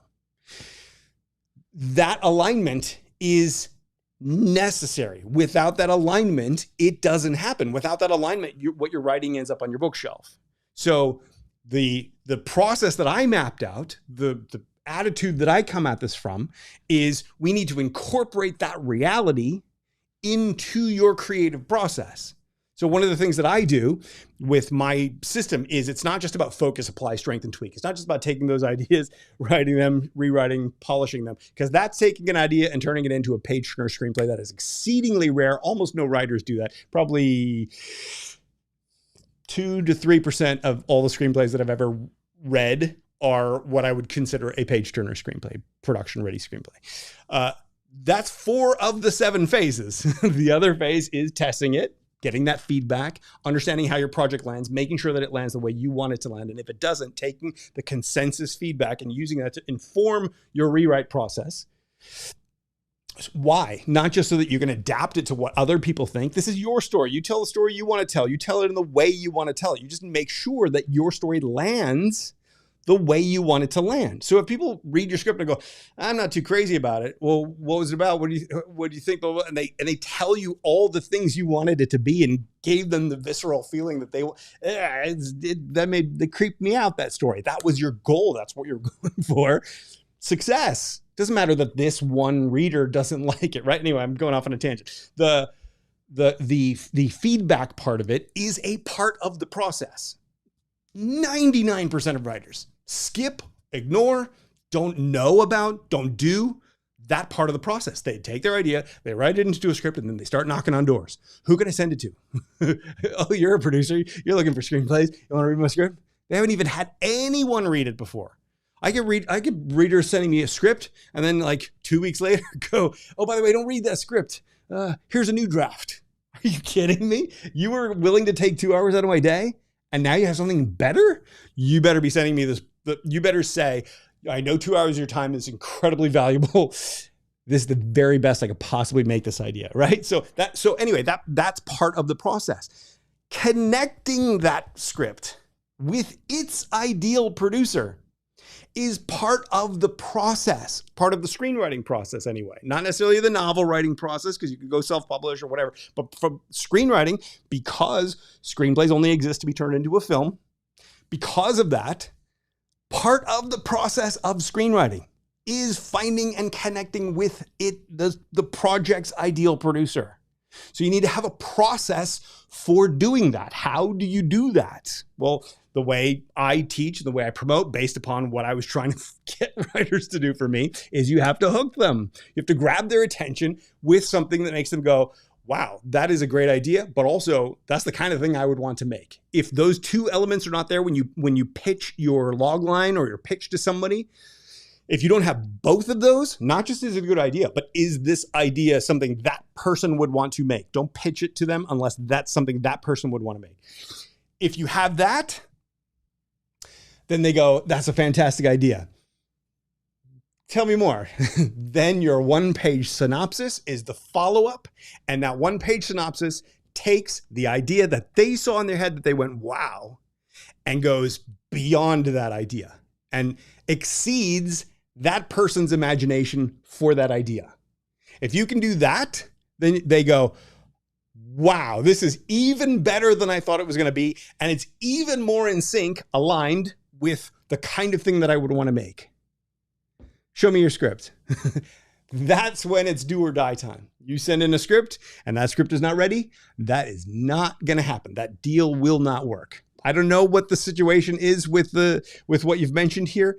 But if that's possibly the situation, maybe they liked the idea, maybe it needed a bit more development, maybe the deal fell apart, maybe the resources that they had access to when they first started talking to you fell apart along the way. This is an ever-moving, the variables are always changing. I had access to $10 million of investment at one point, and I couldn't get 3 projects together to take advantage of it. By the time I can't even say that I found 3 projects ultimately to take advantage of it. So by the time I would have ever or will ever find the 3 projects that I could have taken back to that investor, that money's gone. They've invested in something else, right? So my situation changes. Every producer's situation changes. We get to know so-and-so big name star. We're trying to find a project for them. They get swept up on another project because we couldn't find anything for them. They're working on that other project. That leads to another project. They win an award for that project. They're off. They don't even know us anymore. Well, guess what? Now we don't have access to that actor. So now we have to find another actor. So the sands are always shifting beneath our feet. So it's not just about networking. It's not just about writing. It's about all of it. And what I do with my system is if you understand this part of it, the alignment and the sale part of it, what you can do is you can take some of that and you can put it at the beginning. So you can prepare a writer's imagination before they even begin this process. So in that way, you're more likely to actually develop something that is going to be in sync, at least generally speaking, with your ultimate target. So this whole process is a whole process. So yes, it's not just about the sale. It's not just about networking either. So let's see. Yes. Well, we'll see about that, Tobias. Let's see. In the first one, ceiling makes it easier. Consider money, budget project. Okay. Sorry for those of you just watching. I'm reading, and that is the most boring thing to watch on a live stream, or especially on a playback of a live stream. Let's see. Phillips. How many comments? I didn't understand your question, Hunter. So I don't know if you're following along with where I'm reading, but Phillips says, is skill at writing the film treatment still important? Do you recommend becoming good at short story writing? Does it help to write a short story before a treatment? So here's the thing. It doesn't matter if your screenplay is production ready. So if you've written a screenplay, and you have aligned with and connected with, or in the process of connecting with the person with whom it is perfectly aligned. Literally, I've written not only a page turner extraordinary, ready to go, we shoot it tomorrow screenplay, but I can also get it into the hands of the person for whom it's perfect. At the moment, it's perfect for them. If you're in that place, we don't need anything more than a screenplay. We're not going to use a treatment to shoot the movie. The screenplay is going to be our blueprint for shooting the film. A screenplay is a multi-purpose document. It's a story, and it's designed to make us experience the movie as best as possible, reading words on the page, proper pacing, proper tempo, proper format, putting pictures in our head. But it is also going to be the thing that we're going to break down into the reason you have the slug lines, interior so-and-so's house day or exterior stadium night, is so that we can take those scenes and we can break them down and we can organize that into a shooting schedule. We go out and we make that project. So the treatment is a descriptive story. So it's written in prose form. It's still usually for screenwriting going to write it in present tense, but it's more to tell the story as if it was a novel or as if it was a story. So it's going to fill in more detail, it's not necessarily just about what you see and hear. And so as a result, treatments are usually used as a development document that the screenplay will come out of. Not usually in its own right. You're not usually going to take a screenplay and turn it into a treatment unless you were going to novelize your script or something. I teach how to write treatments in Fast Screenplay. It's one of the steps in the system in the story development phase. But I have a specific way of getting there. In Fast, we grow your story organically. So we start with kind of what your motivation is, what's your drive in telling the story. We find the nugget there and we sort of grow that organically into a story. So by the time we get to the treatment, we've gone through a whole series of actions to the treatment happens automatically. So that was interesting. So it's learning that skill, I would say, is not necessary. I think you'll know what you need to know through just sort of going through that process. If you went through that process with me, learning how to write short stories is a specific skill. Are you talking about short films, or are you talking about short story narrative? One of the things that I have become more and more enamored of is prose writing and novel writing. And there's a lot of lessons that screenwriters can and should get from the novel writing, the prose writing world. I find that screenwriting attracts people who are not necessarily wanting to be writers, but rather wanting to be directors or producers or actors, or they think screenwriting is going to be a means to an end. The best screenwriting is going to come from writers, people who want to write, who have stories, who have things that they want to say, who want to fashion narrative in this medium. And so short story can certainly help you with tools to exercise some of that, figuring out how to word things in ways using 3 words where you might otherwise use 10. So getting more concise with your writing, that kind of stuff. Tone and your voice and your point of view, all those kinds of things will help you for short story writing or prose writing, which would help you also create better treatments. But as far as actual writing of movies, short film writing can help in the sense that it's practice. But my big belief is that anyone can grab somebody's attention and hold it for 10 minutes. And that's what a short film is all about. And I believe anyone can do that. I believe it's much more challenging to grab someone's attention and hold it and play with it and manipulate it and pull somebody on a ride and an experience for an hour and a half to 2 hours. I think that's a much, orders of magnitude more difficult. So much so that it's an entirely different skill set, in my opinion, which is why I always focus on teaching the feature film writing, because you can certainly take all the principles from that and apply it to short films. Like grabbing someone's attention. We do that on page 1, finding a visual way to express something. We do that all throughout the process. All of those kinds of things, having a punchy ending or a surprise ending or a twist or a joke line or whatever that is going to make a strong short film. You'll learn all that stuff through writing a feature, but it's not true the other way around. You can focus on just writing short films and miss 90% of what it takes to write a feature. So I would say in general, I would say those are not the skills that I would first and foremost focus on. But anything that's going to help you become a better writer is something to take some action with. So I don't have a problem with any of that stuff. If that's if that helps and if that makes sense as an answer.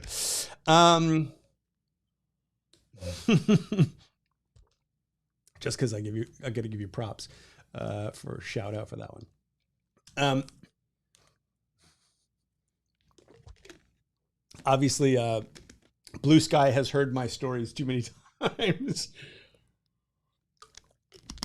And by the way, I never said that 90% weren't any good. I said they weren't viable. They weren't projects that we could actually say yes to. I don't think I've ever, no, that's not true. I think there's probably only about 10 or 20% of the scripts that I've read over the years that I would say genuinely have nothing to offer. I would say probably 80% of the scripts that I read, there's some good stuff in them. There are good ideas, maybe some good characters, maybe a good situation. Maybe starts off strong and just falls apart along the way. I'm not as pessimistic and negative as that comment would have you believe. Let's see. Okay, so I'm just gonna skip a little bit. Sorry, guys. So much fun watching me read. Okay, Victoria, let's see. I saw The Fight Club and thought it was a great experience. I know it was a novel, but I didn't think it could be turned into a movie. The producer saw something that everyone didn't. I'll just pop that up there. So, yeah. So Victoria, I didn't see you commenting earlier. Where are you in your writing journey? Are you actively doing this? Is this a hobby pursuit? Is this something that you've been doing for 20 years? Let me know. But yes, I think this goes back to the idea of the execution is what it's all about. Maybe, who knows? I talk for so long that it's like what is it? What are these comments referring to when he finally gets to them? Okay, let's see. We're talking about Coverfly versus Script Lab. We're talking about who owns what. We're talking about. Okay, Nyla says the problem I'm facing to write in paper is I'm writing like a novel. Is it wrong? Sometimes it's like a drama scene. I'm sorry, Nyla, I didn't quite understand what that question was. So if you can ask that again in a way that I would understand, that'd be good. Just because I'm not clear on what you're actually asking. Let's see. And by the way, if you're writing, I get a lot of people who learn from me or are trying to write in another language. The principles are all going to be the same if you're writing in another language or if you're writing for outside of Hollywood. I think the principles are all going to be the same. Obviously the language that you're doing it is different. But if you understand the principles of screenwriting and storytelling and the language of screenwriting, which again, we'll talk about next week instead, hopefully, then those principles are true regardless of the language. Hopefully that makes sense. Okay, we're talking about competitions. What was the last screenplay that you read cover to cover? Was it any good? Are you talking to me? Is this one directed at me, or are you asking other people in the group? Not sure. What was the last screenplay I read cover to cover? I read a screenplay cover to cover that was sent to me for consideration, and I did not think it was. I didn't think it was. I'm not a big believer in good or bad. I believe in effective or ineffective. So if the screenplay is bad, what we would all generally go, that's a bad screenplay. To me, it makes more sense and is more helpful and valuable to say that screenplay is ineffective at whatever it was trying to achieve. Then we can focus on how was it ineffective? Why was it ineffective? What could we do to make it more effective? So just the idea of, was it any good? No, but that doesn't mean it couldn't become good or what have you. But it was not by someone who I can share with on here. So let's see. By the way, I would never, I don't generally read submissions. I've had a couple of people watch these shows and want to send me stuff. I cannot accept any submissions of any kind. I'm not going to be making projects with random writers. I'm entirely focused on helping writers go through the process and develop the skills and then use that as a launching pad. So I'm entirely focused on producing the films written by the people who go through the fast screenplay system. So I'm here to help everyone and will give you everything I've got on this YouTube show. But at the end of the day, don't send me scripts or synopses or log lines or pitches of any sort. They get deleted unread. I'd send you a note that I think is nice, but some people don't think it's so nice, saying, sorry, I had to delete your submission unread. So don't send me anything. Let's see. Okay. Nice conversation. Good conversations. Jeff won. Let's see. Steve Cardenas says, what would be the first steps to finding an agent or manager, and would it be beneficial to a writer to keep them when wanting to option a script or try to option off the script by themselves? Hang on. I'm going to read this again.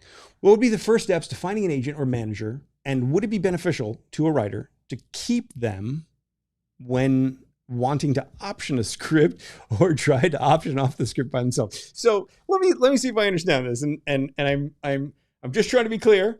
I'm not trying to call you out on anything.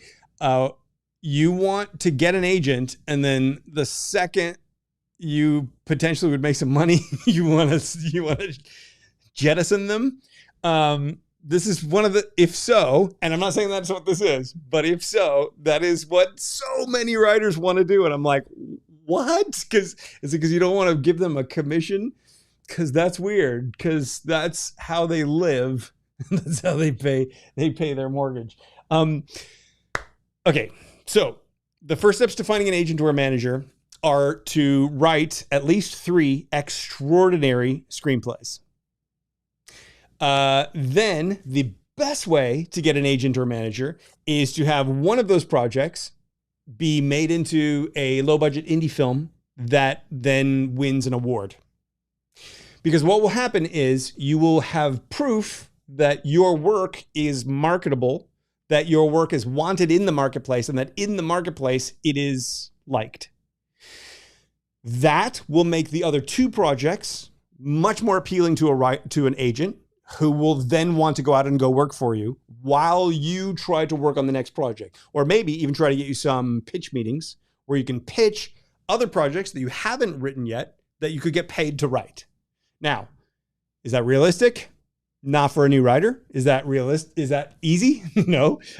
Is that something that's going to happen overnight? Absolutely not.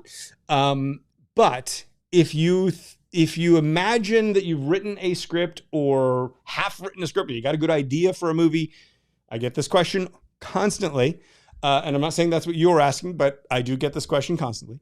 If you imagine that you're going to knock on the agent's door and they're going to be so enamored with your story idea that they're going to sign you immediately and send you out there where you pitch something that makes you $1 million while you write your first script, that is not going to happen. It does not work that way. Money is scarce for everyone. We all have limited resources. Even a big studio that's got seemingly endless money, there's endless money. I mean, there is an end to the money. I almost made it sound, anyway, there is an end to the money at some point. So, we have to be careful with it. Otherwise the studio will crash or the independent production company will crash. One of the big problems that I have, the reason I'm here doing this, is because as an independent producer, you don't have money to pay for script development. So people like me need projects that are more ready to go, that will need less work to take to production.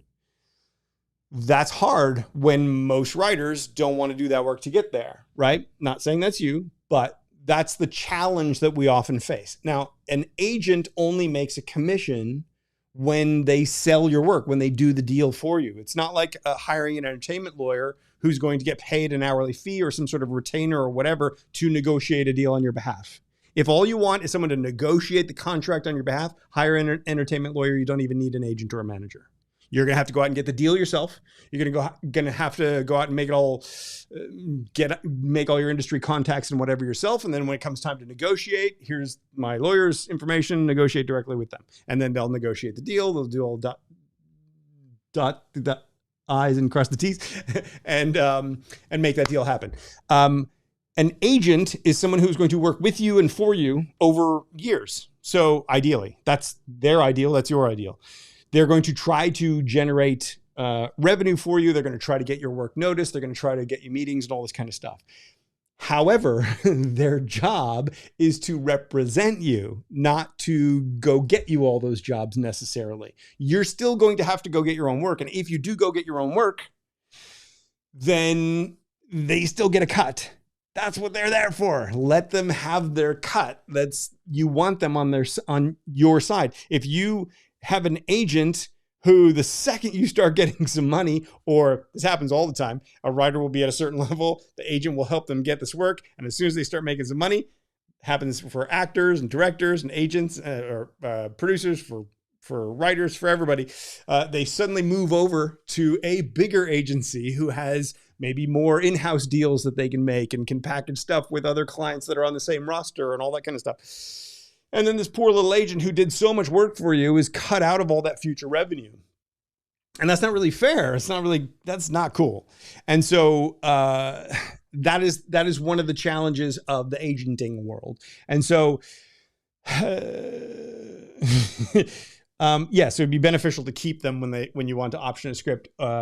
If you want to try to option something on your own, you want to try to go about try to get deals on your own. This is important. This is necessary. This is part of what it is to be a screenwriter, is to make those relationships with the filmmakers with whom you're in sync. I know writers are often introverted people. They don't necessarily want to go out and network with people. They don't necessarily want to,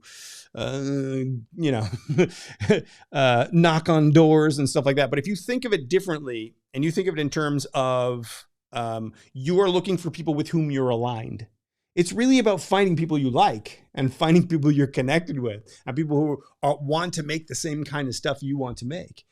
If you think of it in that way, the networking part of it isn't really quite as bad and scary as it seems. You're actually looking for like-minded people.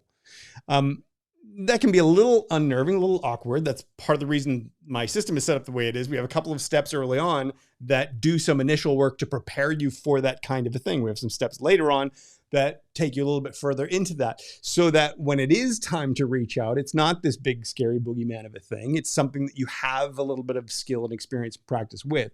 So if you're going to do it on your own, you have to develop those skills as well. So hopefully that makes sense. Let's see. Debbie says, I'm in the USA, not lately, just classmates' feedback. I think you're responding to something that I said.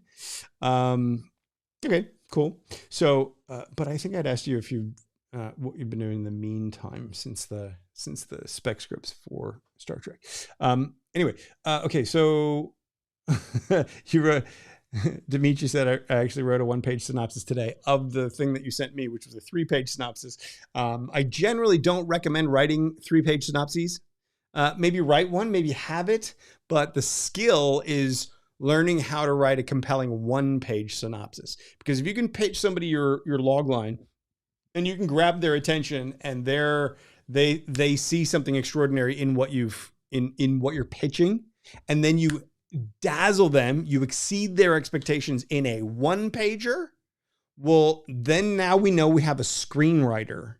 See, one of the challenges, and this is what today's episode was going to be about, the language of screenwriting. We can tell if you have a screenwriter's sensibility from the way you put the words on the page.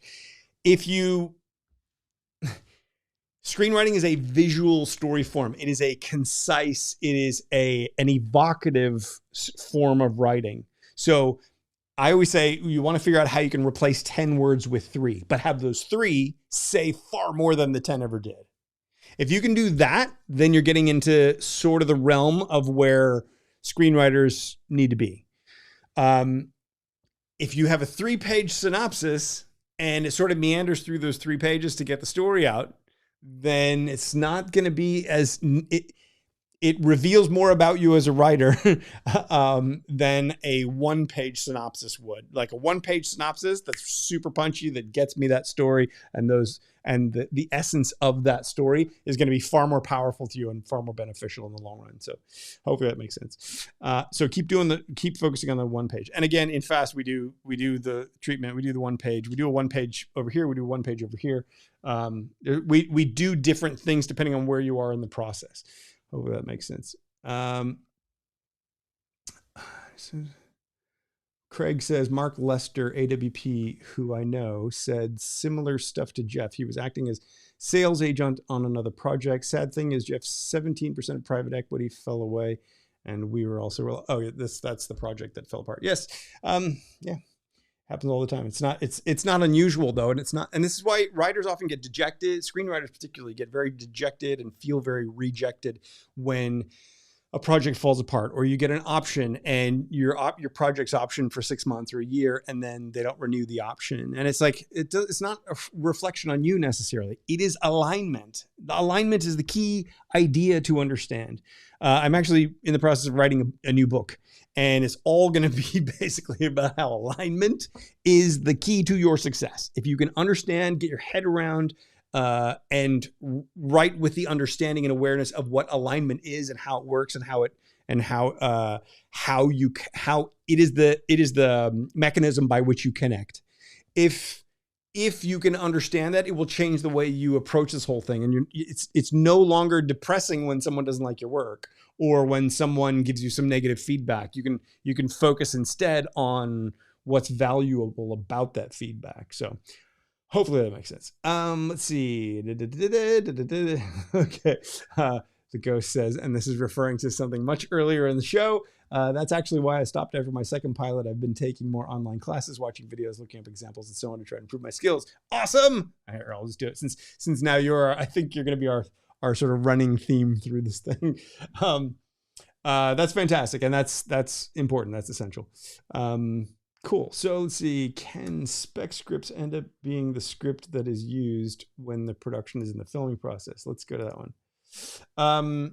So Hunter says, can spec scripts end up being the script that is used when the production is in the filming process? Yes, absolutely. It's usually not the final draft, because there are usually elements that come in during pre-production, or that we have to change for the investors, or just the logistics of production. It would be cheaper to shoot at this location, so we change the main venue to this kind of, like, those kinds of production realities are almost always in the project, which is what makes it a new draft that we often film. So, but it is absolutely possible for you to write a spec script that is bang. Like, I would not change a word of this. I don't want to change a word of this. I want to make it exactly like this. Let's do it. Investor? Geez, yeah, perfect. Let's do it. We can make money out of that, whatever, right? Yeah, absolutely. There's no reason why it wouldn't be. Hopefully that helps, makes sense. Let's see. Okay. So Deb says, I've been a government contractor until recently, so just getting back into it this year. Fantastic. Unlike other creatives, I'm used to negative feedback and suspicious of too positive feedback. Need to find a balance and keep writing. So again, if you think of feedback in terms of positive or negative, it is inherently limiting to the creative writer, because no feedback that you ever get is negative or positive. It may have been meant to be negative or positive. It may not have much redeeming value beyond whatever vitriol was spit at you or whatever praise was showered upon you. But at the end of the day, if you can find the nugget and the thing, if you can understand in feedback how your project landed with the reader, no matter what kind of feedback you get, where on the spectrum, the value judgment spectrum, it lands, if you can understand what the reader got out of that experience and can identify how far that is and what about that can help you adjust your project so that it lands the way that you want it to land, then all that feedback was perfectly fine. See what I'm saying?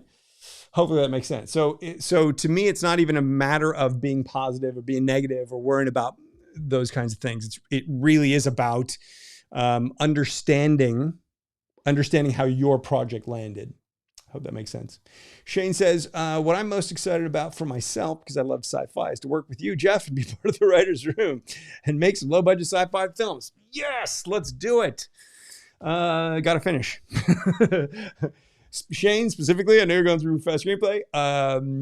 Got to finish. Keep going. And I think you're in the apply phase right now, so good on you. I think I just wrote something to you today on the forum. So glad to see you here. Hopefully this is not taking too much time away from your writing, because we want you to keep moving forward. So yeah, I think, look, here's the thing though.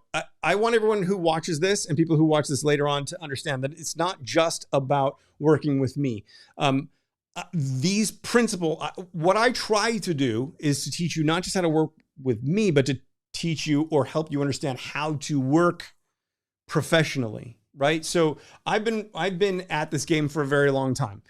Started as an actor when I was a kid. I moved into production because I fell in love with the production process. I've been in front of and behind the camera in just about every position you can name. I made a couple of short films, won a couple of awards. I went off and moved to Australia, New Zealand, and worked in television there, and directed plays and taught acting, and then started teaching writing, made an indie film, blah, blah, blah, blah, blah, blah, blah.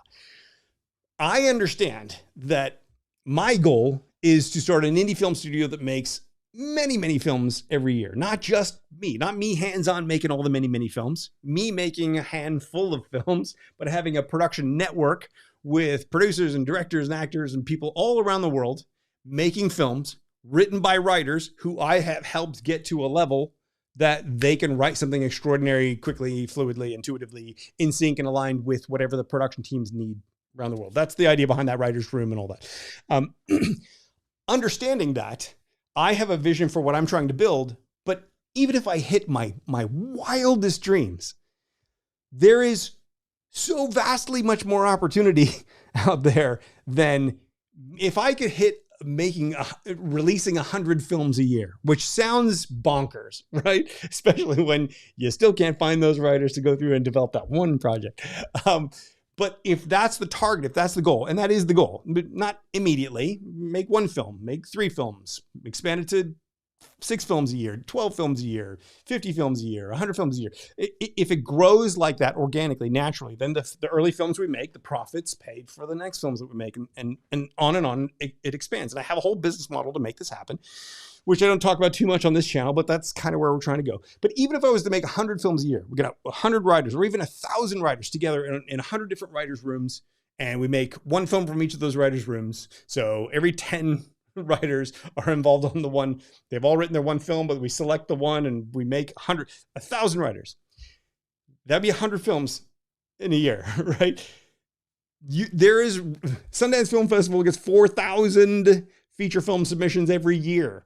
There is so vastly much opportunity. That's just films that have submitted to Sundance. There are ways to make and distribute films today where you and I are probably not even going to know about the film because the film is made for a specific niche audience and the writer is developing their skill within that niche audience. So it's not even about the wide scale thing. They'll make their profit because it's a small film and because that project can make enough money to pay people back and you can make a nice living out of doing that. There are so many opportunities today. They're way beyond what I could do. So I don't think there's any problem with trying to help as many people as possible do this stuff. I would love nothing more than for everyone watching this to join me on my adventure. But if you're not aligned with me, if you want to make horror films, you can still do fast. We're probably not going to make those films, but maybe you can write something that's in sync with what I'm trying to do and leapfrog you into a horror film project. But anyway, or maybe you just think I'm a jerk or whatever, or, I talk a good game, but blah, blah, blah. I'm still here trying to teach writers. So how good am I really? Whatever your thinking is, I don't know. But whatever you think, maybe you don't want to work with me. Maybe you want to go find your own people. I believe that if I can give you the tools to go do that and you go do that, then on some level, that's going to come back and help this here and help us all grow. I believe that every single person on the planet has stories inside them to tell. And so I'm always a little, the reason I've gone off on this tangent is simply because I love, Shane, that you want to work with me, and I want to work with you too. And I want to work with anyone who's serious about wanting to work with me. The challenge is I want you to develop the skills so you can work with anyone. Because if you have those skills, then if for whatever reason, when we get to that point and you have those skills and we're ready to go, and my investors fall away, or my whatever, I'm in production on something else, or I become incapacitated for some reason, whatever, that doesn't drop the bottom out of that dream, right? If you are able to write something that can align with someone, then you're going to be able to write something that can align with someone. If you have those skills will be portable and pliable and usable ad infinitum. Okay. So it's not about writing for me. I don't want anyone to watch this think about you have to do this to work with me. It's about learning how to do this stuff so that you have those skills that are infinitely adaptable beyond just screenwriting, but also that you can take advantage of just the extraordinary opportunity that's available today. Anyway, wow, I go off on tangents, don't I? Okay, so as a kid, I wanted to see a script and rules of writing because I never showed in Google, but still didn't understand. Nyla, we have I know that you're in high school and you're still sort of new to this game, writing script formatting. I think there's a video. Is there a video on this channel about it? I know there's a video in Fast Screenplay about it. I will do a video coming up about formatting. We do a whole formatting thing in the weekend screenwriting workshop. Because that's really about giving you the big picture overview of what screenwriting is all about. But I will do a video on formatting on this channel as well. The thing is, script formatting is pretty simple and straightforward, so it's not too hard to learn. It's probably the easiest thing to learn. It takes about 5 minutes to 10 minutes to learn. So don't fixate on that part of it, because that's just the hard part is the storytelling. The hard part is developing the skill of being able to actually capture and hold an audience's interest over a sustained period of time. So don't get too fixated on the script formatting stuff, but we will cover some of that as we go. Let's see.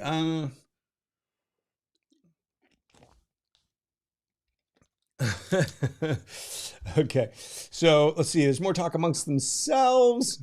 Sorry, guys. I don't mean to... Let's see. I love that you guys are talking about talking amongst yourselves too. So there you go. Cool stuff. Tobias did ask last week, the coronavirus, the subject. Okay, here we go. Tobias asks, so the coronavirus, the subject should be avoided in screenplays, or it should not even be in the background, mentioned, whatever. Should we talk about the coronavirus in our script? So here's the thing. The coronavirus is hopefully a moment in time that we're living through now, and that some of us who are fortunate enough to be in like Los Angeles, we're maybe on the tail end of it. We hope, unless there, starts up again or whatever. But we're feeling like we're towards the end of it. There are other parts of the world that are deep in it right now, in some of the most tragic parts of it, depending on where you are in the world. So it's going to be different for everybody, right? But we have to understand that that this is a moment in time. This will not always be with us. This coronavirus, right? We will eventually, gradually knock it out and move on and move forward. You can absolutely make stories about it. You can absolutely make stories that are informed by it. When we move forward, I believe that when we see big crowd scenes in future movies and TV, I feel like it's going to be unrealistic to not have some of the people in the background peppered with masks, right? Even when there's no coronavirus anymore, people are still going to use and carry forward some of the behaviors that they've adopted and learned from this time. There are people who had extremely and are having extremely traumatic experiences through all this. Is that going to affect them psychologically? You bet. Is that going to change how we interact with each other? Quite possibly. We need to keep an eye on some of the macro trends that happen.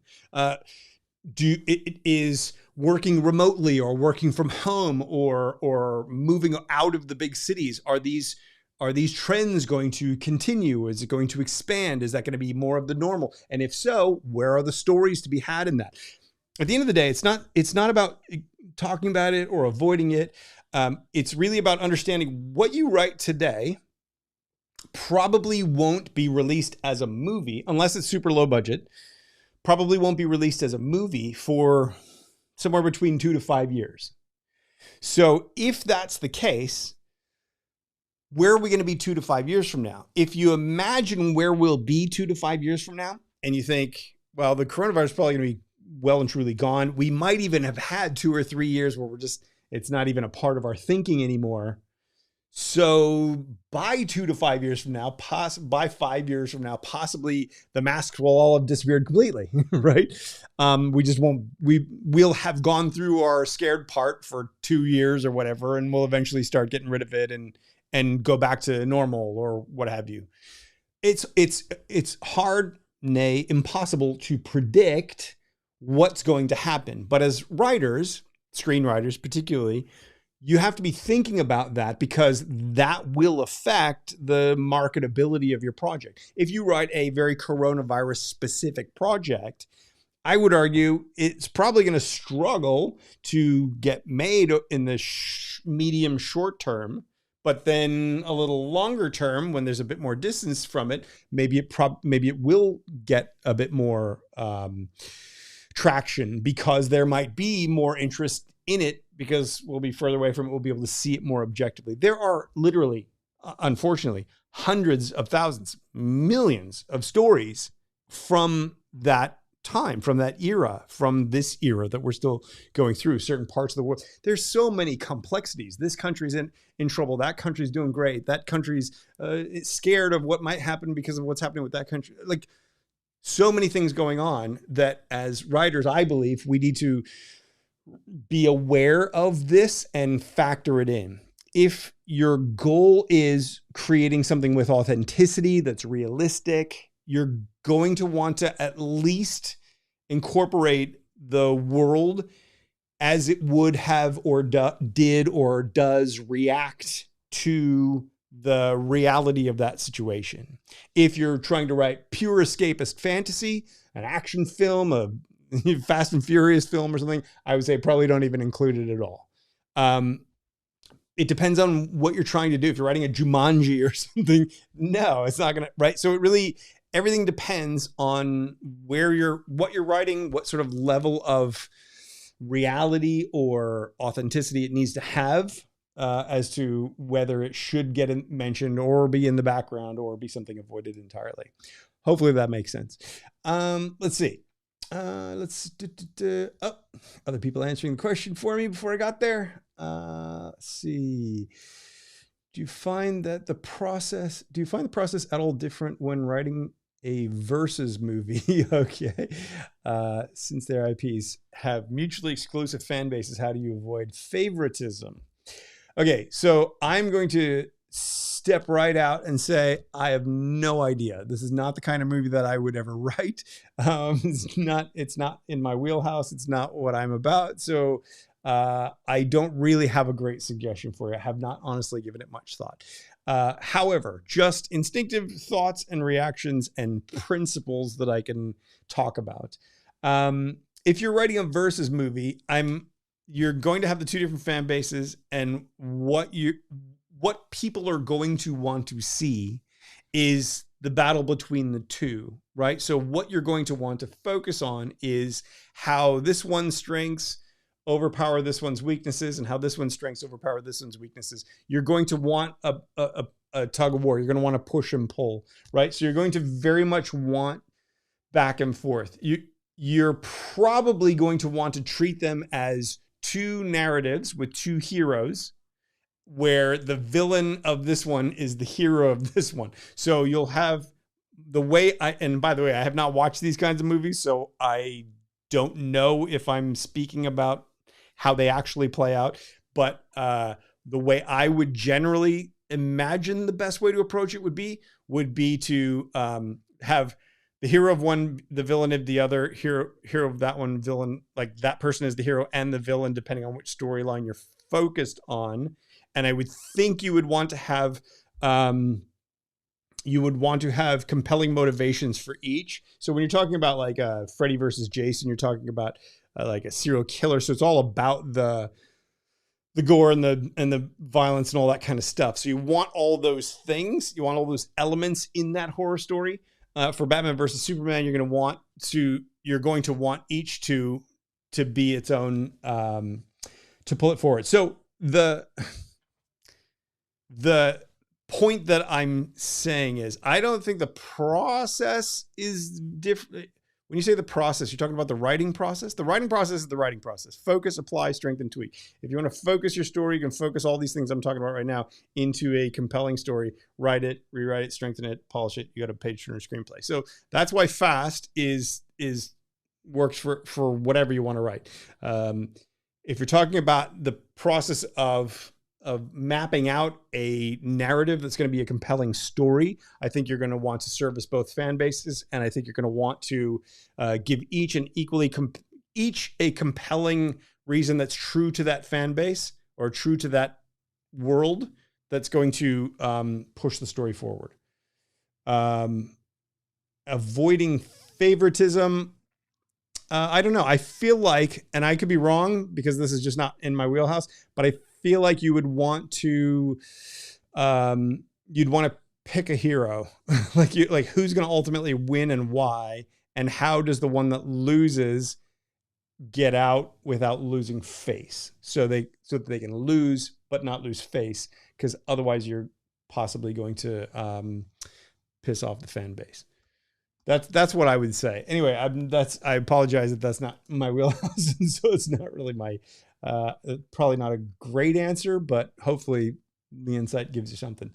Let's see. Question: what about the TV Bible that seems to be required? What's in that then? So the TV Bible is going to explain all of the background stuff. So it's going to explain how the world works. It's going to explain sort of the backgrounds to the characters. It's going to sort of establish tone of the show.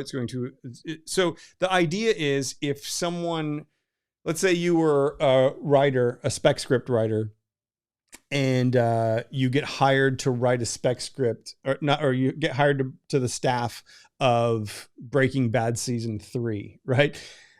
Is it realistic, if you haven't watched Breaking Bad, is it realistic to go back and watch all those episodes before you can start writing? Or is there like a Bible that we can sort of give you a sense of who's who, how they operate, what they think, their peculiarities, their tics, whatever it might be, just the sort of the overview of the world. So when you're talking about creating a new show, the Bible is going to sort of establish the world so that the subsequent episodes are going to be able to be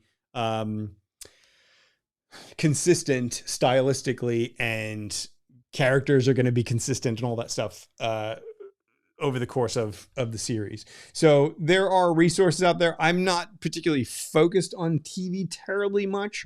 We didn't write a Bible for the pitch that we did. So, I mean, we wrote a sort of loose outline, but I wouldn't call it a Bible. It didn't go into that much detail. I don't think it's necessary. I think the most important thing that you're going to want to do is have a really genuinely extraordinary pilot. If you have that extraordinary pilot that really sets up your show and gives us that picture of what that's going to be, that's going to be far more valuable than a Bible would be. But I'll look into that, and I'll see if I can come up with some resources for that, or maybe we'll do some research and I'll reach out to some people and see if I can come up with an episode on creating a TV Bible. Hope that's not a terribly unsatisfying answer right there. Let's see. Just put the virus in. The key is great characters who have layers, exciting and thoughtful scenes with a great theme behind it.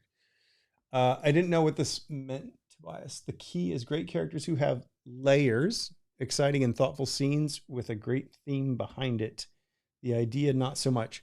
Can you clarify that one? I'll have to come back because you know that it's going to be like half an hour before I get to follow up on that. So I wasn't clear on what that said. Sorry about that. Okay. How important is the hook? It says, twice. We'll follow up with that one. The hook is what keeps people reading. So, or listening. So if you're talking about the hook in your log line or the hook in your synopsis, those are incredibly important because those are going to be the thing that creates the expectation that you are then going to be playing with throughout your story. I know these episodes go a little bit long, and so we can zone out a little bit here and there. But this is a very important point to understand. This is a lesson that you will want to hold on to from this episode. The hook puts an idea in the reader's mind. You're making a promise. You're creating an anticipation in the reader's mind that the rest of the movie or the synopsis or whatever the next layer of that promise progression would be. But if you're talking about the hook in your screenplay, the beginning of your screenplay, thing that hooks them and pulls them into your story, that hook is going to put an expectation in your reader's mind that the whole rest of your story is going to be playing with, right? One of the biggest mistakes writers make is they ignore the promises that they have put into the reader's mind. If you want to up your screenwriting game, simple little thing you can do.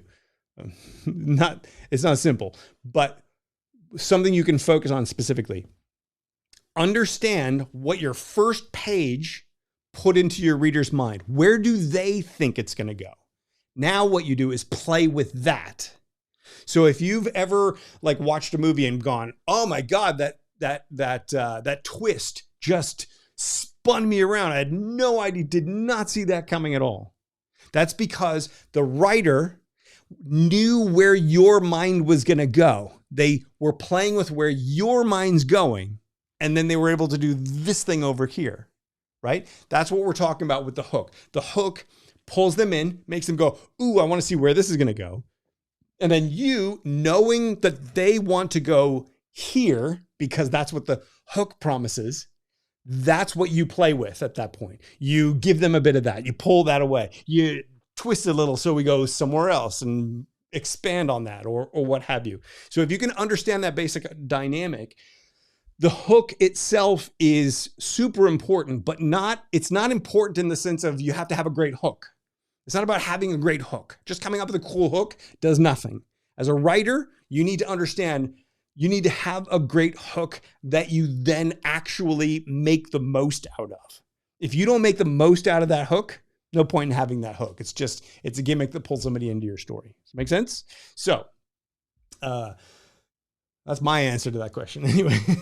Okay. So let's see. I'm going to scroll down because once again, I'm talking too much and, I'm going to skip some stuff. So, I just want to, okay, good. Hey, Remo. Sorry for those of you who are watching a replay of this, watching me read stuff. Tobias says, would you like your toddler to be a screenwriter, Jeff? I love my kid, so I'm going to have to say no. Not if he's a tortured screenwriter like most of the screenwriters that I've met along the way. I think screenwriters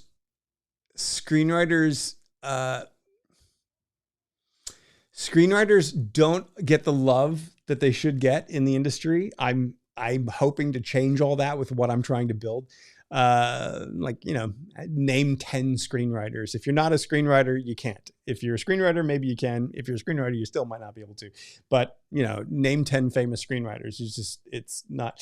You don't get the love, right? And so as a result, screenwriters can get jaded and get cynical and can then subsequently make the job harder than it needs to be. And I want my kid to be whatever my kid wants to be. I'd be more than happy if he was a screenwriter, but I would hope that he would just focus on process rather than outcomes of a specific project.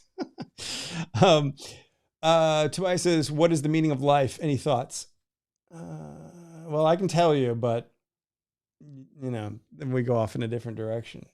Yes, I have a lot of thoughts. The meaning of life is, okay, I'll put it back up. Okay, here's the meaning of life. And I'm serious, by the way. The meaning of life is to share what you see.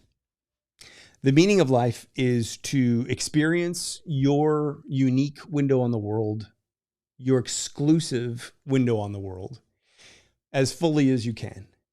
The ups, the downs, the good, the bad, and to extract from it the lessons that you uniquely interpret it to be giving you. And then to take those lessons and those insights and that perspective and the imagination that it brings to you and to share it with other people. Why? Because other people are going through exactly the same thing. They're witnessing something you'll never see. They're witnessing their own life. They're hopefully, ideally, extracting maximum life out of that. They're living their life to the best of their possible ability. They are doing what they can. They are immersing in the experience and extracting the insights and the perspective that their unique window on the world gives them. And wouldn't you want to know those nuggets that they've experienced? Well, same thing. They would like to know the nuggets that you've experienced. And I think the best way we can do that is to take those nuggets and turn them into a story that they can enjoy consuming.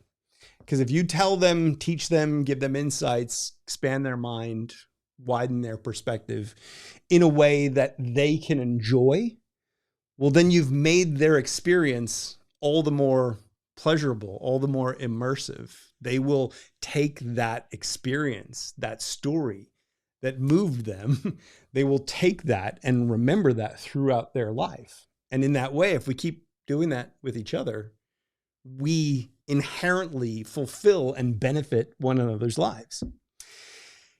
Do you have to achieve anything in your life? I don't believe so. I believe it's here to be experienced. We live a life that is short, that all of our days are numbered. And so we should enjoy it as much as we can. We should experience as much as we can.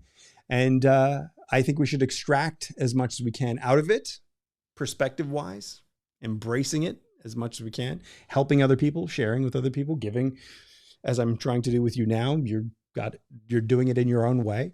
I believe if we tell stories, then that increases the value of all our lives. Stories are a zero-sum game, are not a zero-sum game. A zero-sum game says there's a limited pie and we all have to fight for a piece of it. Stories come from our imagination, and our imagination is by definition expansive. And because our imagination is by definition expansive, it is never ending.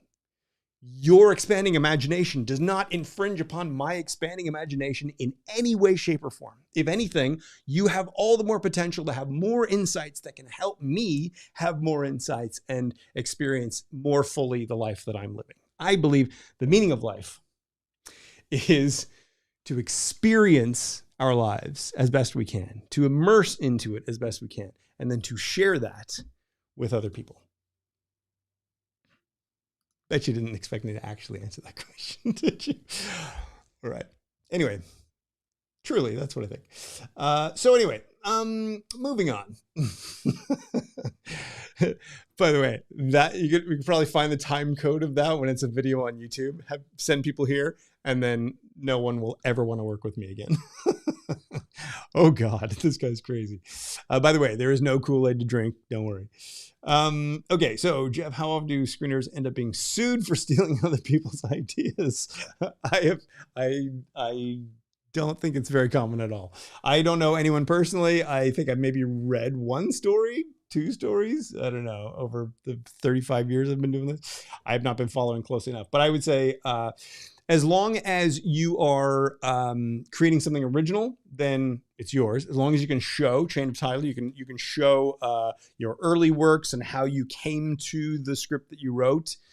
Basically, if you can show the drafts along the way, that's why you save your drafts as you go. You're showing the evolution of the project. Then it's clear that you haven't ripped it off from somebody else.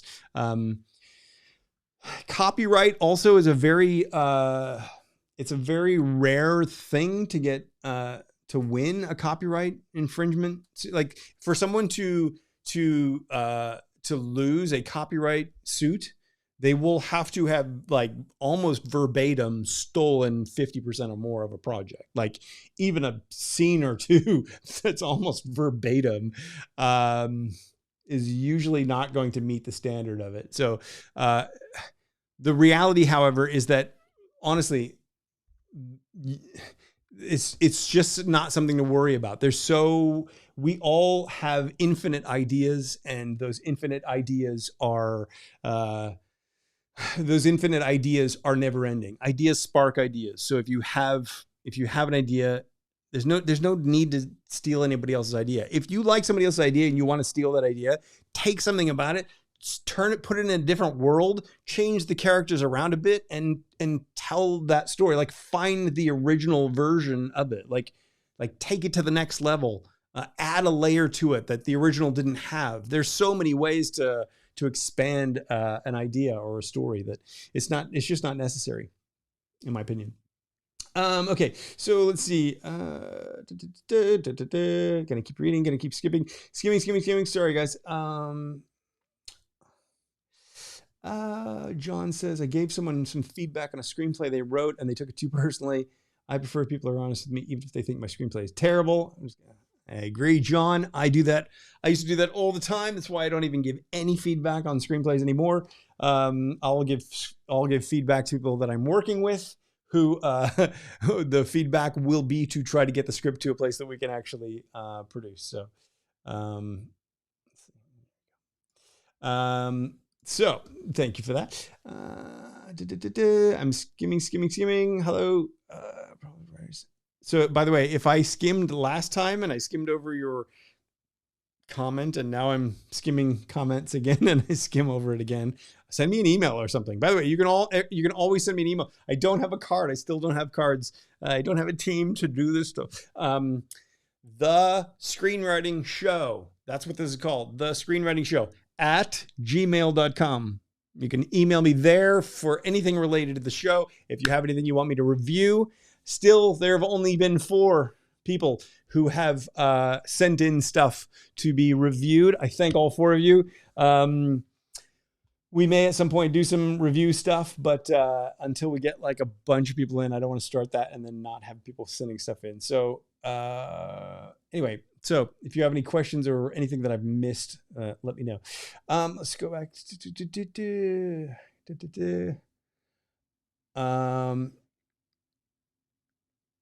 Tobias says, I have been told that I write too much in prose. I imagine my wording is too dense and detailed. I think that description should be no more than 4 or 5 lines. So yes, that's true. And we'll talk about that. That wasn't really what today's episode was going to be about, the language of screenwriting thing. So we'll probably talk about that in a future video, but I might touch on it next week. You have to understand, we only include what we see on screen in a movie. So this guy walks into the room, he picks up that jar, he throws it against the wall. That's it. We don't describe the jar. We don't describe, we may have a word or two that describes the place just so we can have a sense of what the room is, but we don't want to describe the room. We don't want to describe the color of the curtains or the aging fabric, unless that one aging fabric line is going to give us a perfect picture of what the whole scene is, right? Like we want to, in as few words as possible, evoke the scene or the setting or what the character does or the character's action. So yes, you're probably right. I haven't read it, so I don't know specifically. I'm not specifically talking to your writing style, but if you've been told that you write too much in prose, then you probably do. The wording is probably too dense and detailed, and the reason we say no more than 4 or 5 lines, that's on the action description line on a screenplay. One of the things I teach in Fast Screenplay is about the white space. The white space is your friend. The more white space there is on a page, the more inviting that page is for your reader. the less you actually can include on that page. So the more challenging it is to create the experience in a full way for your reader. And therein lies the difficulty of this craft. So the reason we don't want too many lines of things in a big, giant, chunky block of text is because it's really hard to read. We have to sit there and we have to like read through it. And often the writing style is very cumbersome and clunky. And there's just idea after idea after idea crammed into these sentences. And we're trying to figure out what's going on. The problem is that as we read it, it forces us to slow down to figure out what the writer's trying to say. And when we slow down, we're not flying through this page at the pace of 1 page equals 1 minute, which means we're not experiencing the movie the way we would experience the movie. We're having to struggle to understand the movie, and that's no way to watch a movie. The reason we love movies, we sit back and they wash right over us, right? It's easy. The script should be easy to read in the same way. It should pull us in and pull us through. And so we'll get more into some of the specifics of that. But yes, rule of thumb, no more than 4 or 5 lines. There are no rules. You can absolutely write a big chunky block of text. The understand what it's doing, understand if what it's doing is what you want to be doing, and do or don't do it based on that. Hopefully that makes sense. Okay, so okay, let's see. Blue Sky giving me a hard time with my effective or ineffective. Oops, I forgot. That's not just a schmaltzy thing I say, by the way. There's no such thing as good or bad, only effective or ineffective. That is not just a schmaltzy phrase, a schmaltzy phrase that I say, and it's not just something that I'm trying to trademark and make my own, although I am. It is legitimately a way, something that is going to help you write better, help you stop judging yourself more. So, you can joke, you can mock at my expense. I have very thick skin, I'll have you know. I have been insulted and degraded and abused by the best of them. So there's nothing you can say that will bring me to tears, except maybe everything. But it's perfectly okay. Make jokes at my expense, but understand what I'm saying and why I'm saying it. Okay. Let's see. So funny that I said that, and literally a little bit further down, Tobias says, my skin is like leather now. Thick skin. See, there you go. Okay. John lives in Northern Ireland. Awesome. Oh, we've got a bunch of UK people. So you guys, it's late for you guys. Sorry about that. Sorry, I can't do this earlier, because if I do it too early, then we can't have people from Australia, who I'm not even sure. Do we have anybody in Australia here at the moment? Because if not, y'all are slackers, which we knew from the beginning, right? So, just kidding. It's my second home. Let's see. They're talking about where they are. Clyde Che says, were you not taking submissions to read on the show? I got here late, so I'm unsure if you decided not to do that anymore. So, Clyde Che, yes, we have not. That's correct. I would do it. So here's my original idea for the show. My original idea for the show is to have like the first hour be the deep dive into whatever the topic is, right? So today was going to be the secret language of screenwriting. The problem that I had was that as I started to think about talking it through, I realized I needed some examples. I needed some way to show you what I'm talking about, because just talking about it, you might get the idea, but just being able to show you will make all the difference. So I pushed that back a week, maybe 2. We'll see how we go. So this is a little bit more free form than it would otherwise be. But in general, what I then also wanted to do was the second hour or what have you, to go into Q&A, to go into maybe doing some feedback each week on somebody's writing, to actually take this 2 to 3 hour block and break it down into here's an hour, here's a half an hour, here's a half an hour, here's another maybe half an hour or 20 minutes or something, right? So like break it into different things we can do. So it's not, so if you watch a replay, you can sort of jump to the section you like. If you're here, there's a bit more variety than just Jeff talking for 3 friggin' hours. The challenge is feedback. I found this when I try to do the feedback show, the feedback loop a couple of years ago. Look on this channel for the feedback loop series. We did 12 episodes. I had the writers on the phone. You heard their voices as we're talking through their work. That was fantastic. The challenge was people stopped sending stuff in. We couldn't do any more episodes. And so I didn't really want to build it up to make this a definitive part of this show if that's not what people want or people aren't going to send in work. So one person I think is in fast who sent me something, and I think 2 or 3 are not in. No, 2 people were in fast and 2 people were not, I think. And so we got 4 things sent in, which is great. And thank you to those 4. But they're all different things as well. So I don't know. We just need to figure that out. If this is something that people want to do feedback as a regular feature on this show, let me know, but also send stuff in, because it says right now we have 24 people watching. I know I have this number like sort of peeking through from behind the other things on my screen. And so I know at one point we got up to like 40 people or something. There should be 40 people who can send in some stuff. So 24 anyway watching right now. So if you're not sending anything in, then that's okay. But we don't have to do that. I got plenty to talk about. So I don't know. I don't know if we're doing that. I'm unsure as well.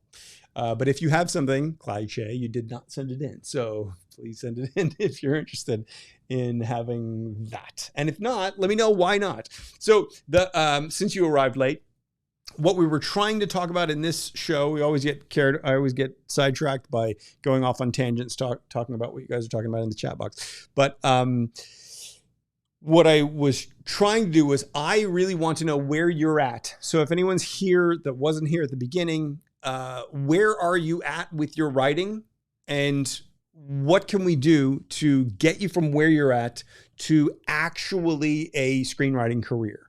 Like, what do you think is missing? What can I help you with? How can we bridge that gap? It's one thing to say, I want to be a screenwriter. It's another thing entirely to do the work needed to become a screenwriter. And by the way, if you are joining us late, go back and watch this replay when it's ready, because we cover a lot of ground in that regard earlier on in this episode. So, but if you guys can let me know where you're at, what level you're at, what you think you're lacking, what you need, what I can help you with, then I can focus on those things. I don't want to make the show entirely, beginner based. If most of you guys the basics, let's dig deeper. That's why I did the weekend screenwriting workshop. So people can go do that. We can watch the weekend screenwriting workshop. We can do those exercises. We get a real sense of the big picture of screenwriting and all the sort of major elements of it. And then we can start asking those deeper level questions. Not a lot of people are joining me on the weekend screenwriting workshop. So I don't know why. But that means that we're probably going to be answering beginnery level questions that are already answered over there, which is fine. If that's what this show wants to be, more beginner level series, I'm fine with that too. My goal is just to get you to the point where you're writing stuff we could actually go out and produce. And if all we're ever doing is rehashing the beginner level stuff over and over and over again, we're not going to get very far down that road. Maybe we need that to then help you go see some of the other products and things that I've built to help you go through that path, which maybe that's what this needs to be, is just that very beginner front end level thing. I don't know. I want you to let me know what you want it to be. If we could go deeper with this, maybe this can be more about getting over the stumbling blocks. Maybe this can be about, we're going through this process, but what about this situation? Or what about that? Or I'm having this, you understand what I'm saying? So depending on where you're at, I can talk to you at whatever level or wherever you are on your journey. I trust me, I've reverse engineered the whole thing, and I've worked with writers at every level. I can help you no matter what level you're at. I just need to know what level you're at and what help you think you need. If you imagine screenwriting for a living, actually making money, writing screenplays that get turned into films or TV shows. If you imagine that reality, what's standing between you and that? If you don't know, where are you right now? And what do you think might be standing between you and that? Let's identify those things. Pop them in the chat box. Pop them in the comments if you're watching the replay of this video. Let me know. We'll address those things and we'll continue to grow and build. Okay, so hopefully that makes sense.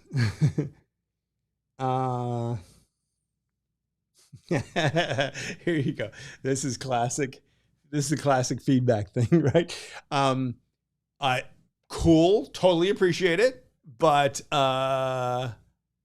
keep in mind, if I'm giving feedback, it doesn't have to be perfect, because if I'm giving feedback, if it's imperfect, we can highlight not just that it's imperfect, but why it's imperfect. If you're new to me and you don't know my teaching or Fast Screenplay, or you don't know how I help people, for me, it's not about telling you this isn't working. I want you to always walk away understanding why this isn't working and how to make it work. Like, for me, it's about practical. I want you to become a writer we can produce.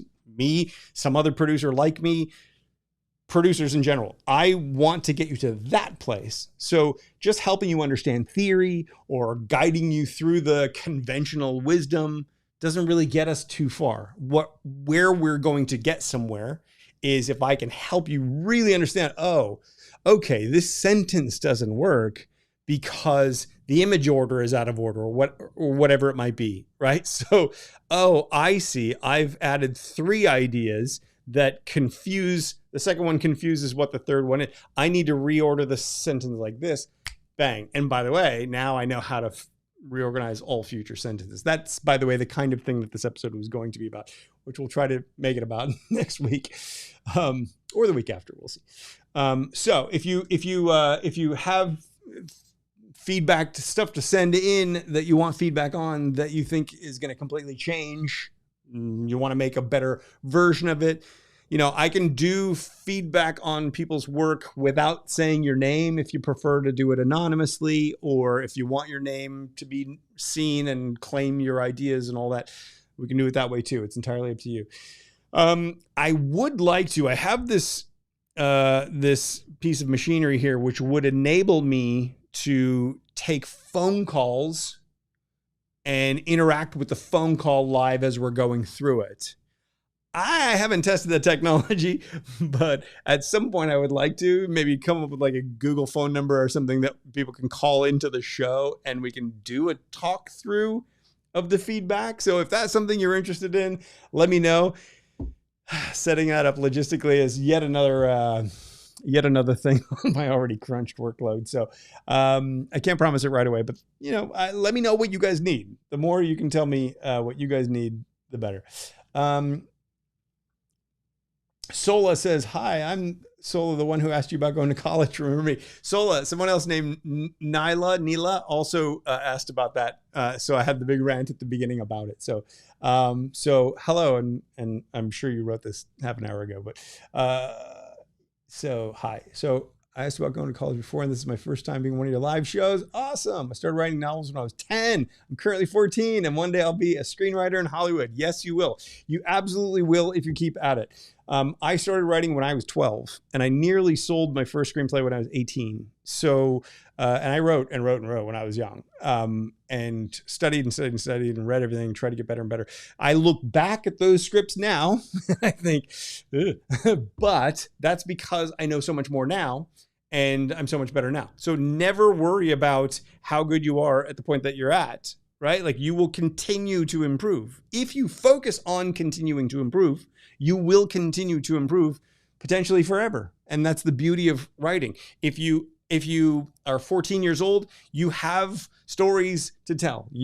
Whether you can tell them effectively and get those points across or not that's what's going to make it or break it. If you don't have those skills, learn those skills, develop those skills as you go along.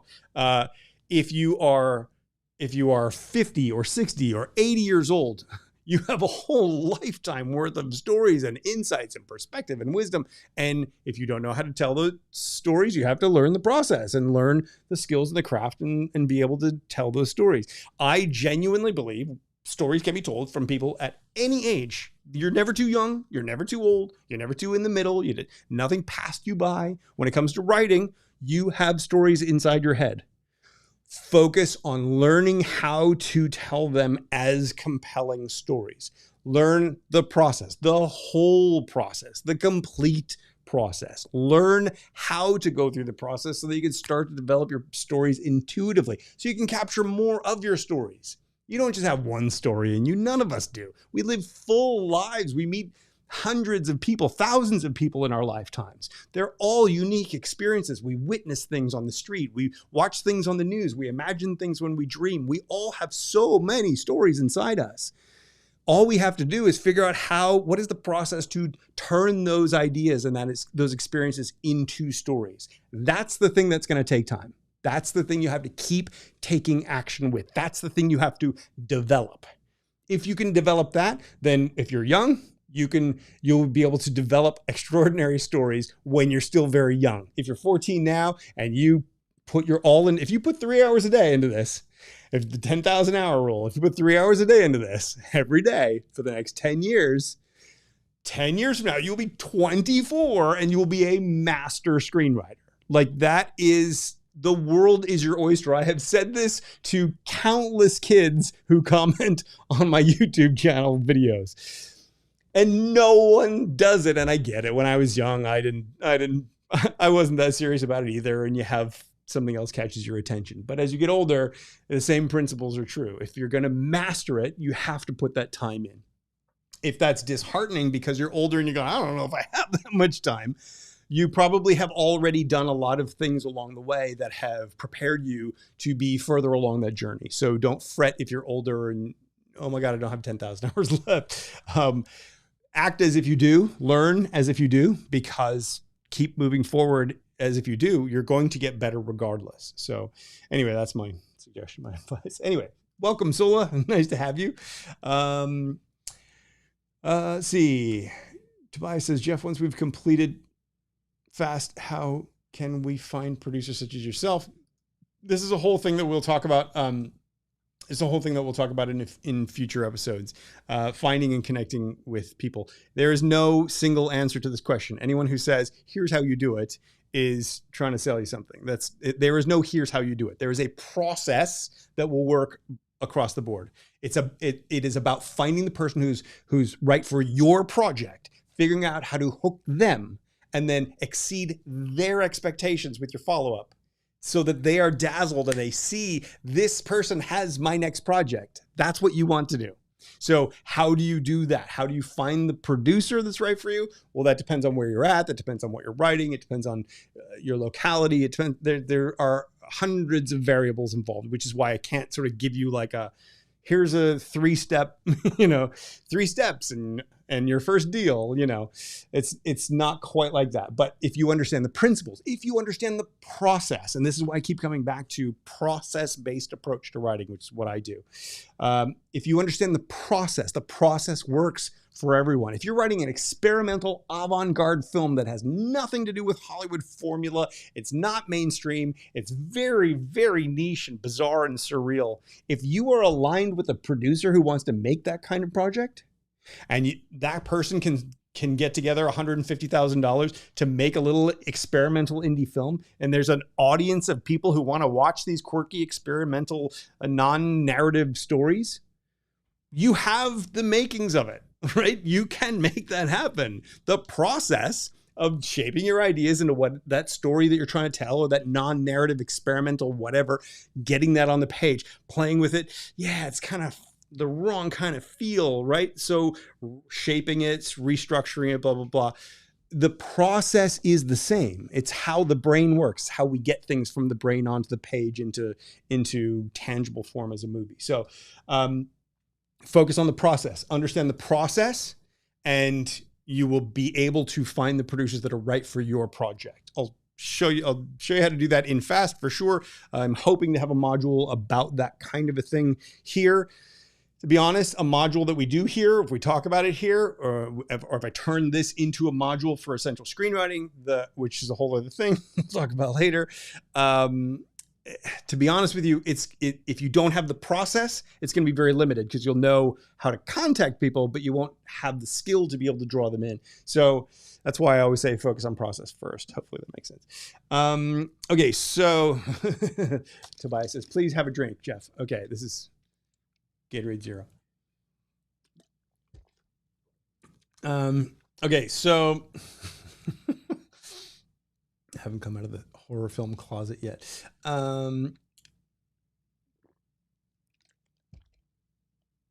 Let's see. Okay, so sorry again for those who are watching replays, watching me read stuff live. I gotta find let's come up with some catchy, funny thing. You guys are writers. Write me something. Something funny or something quirky I can do while I'm reading that will entertain people so it's not boring to watch me read through this stuff. Let's see. Okay, I'm skimming. So how much difference is there between writing a novel, a book, and a movie? I'm going to pop this up here just really quickly. This is a whole thing. I have talked about this many times elsewhere. So have a look through some of the other videos in this channel, but I will talk about this in an upcoming episode. But briefly, a novel is an experience for a reader.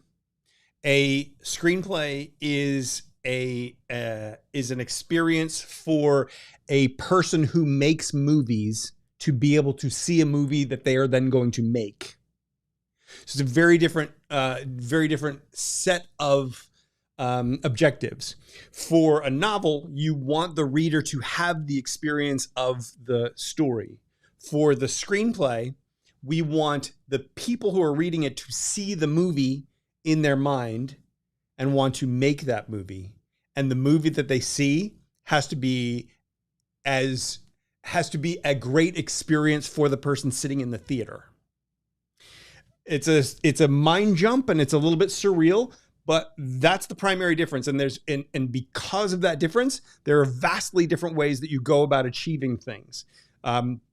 For screenwriting, it all has to be visual, has to be what we see on the screen or hear through what's happening on the screen. For a novel, we go immersive. We can talk about feelings. We can talk about what a character is thinking about. We can jump time and space and in a very ephemeral sort of way. There's a lot more to it. I won't go too far into it.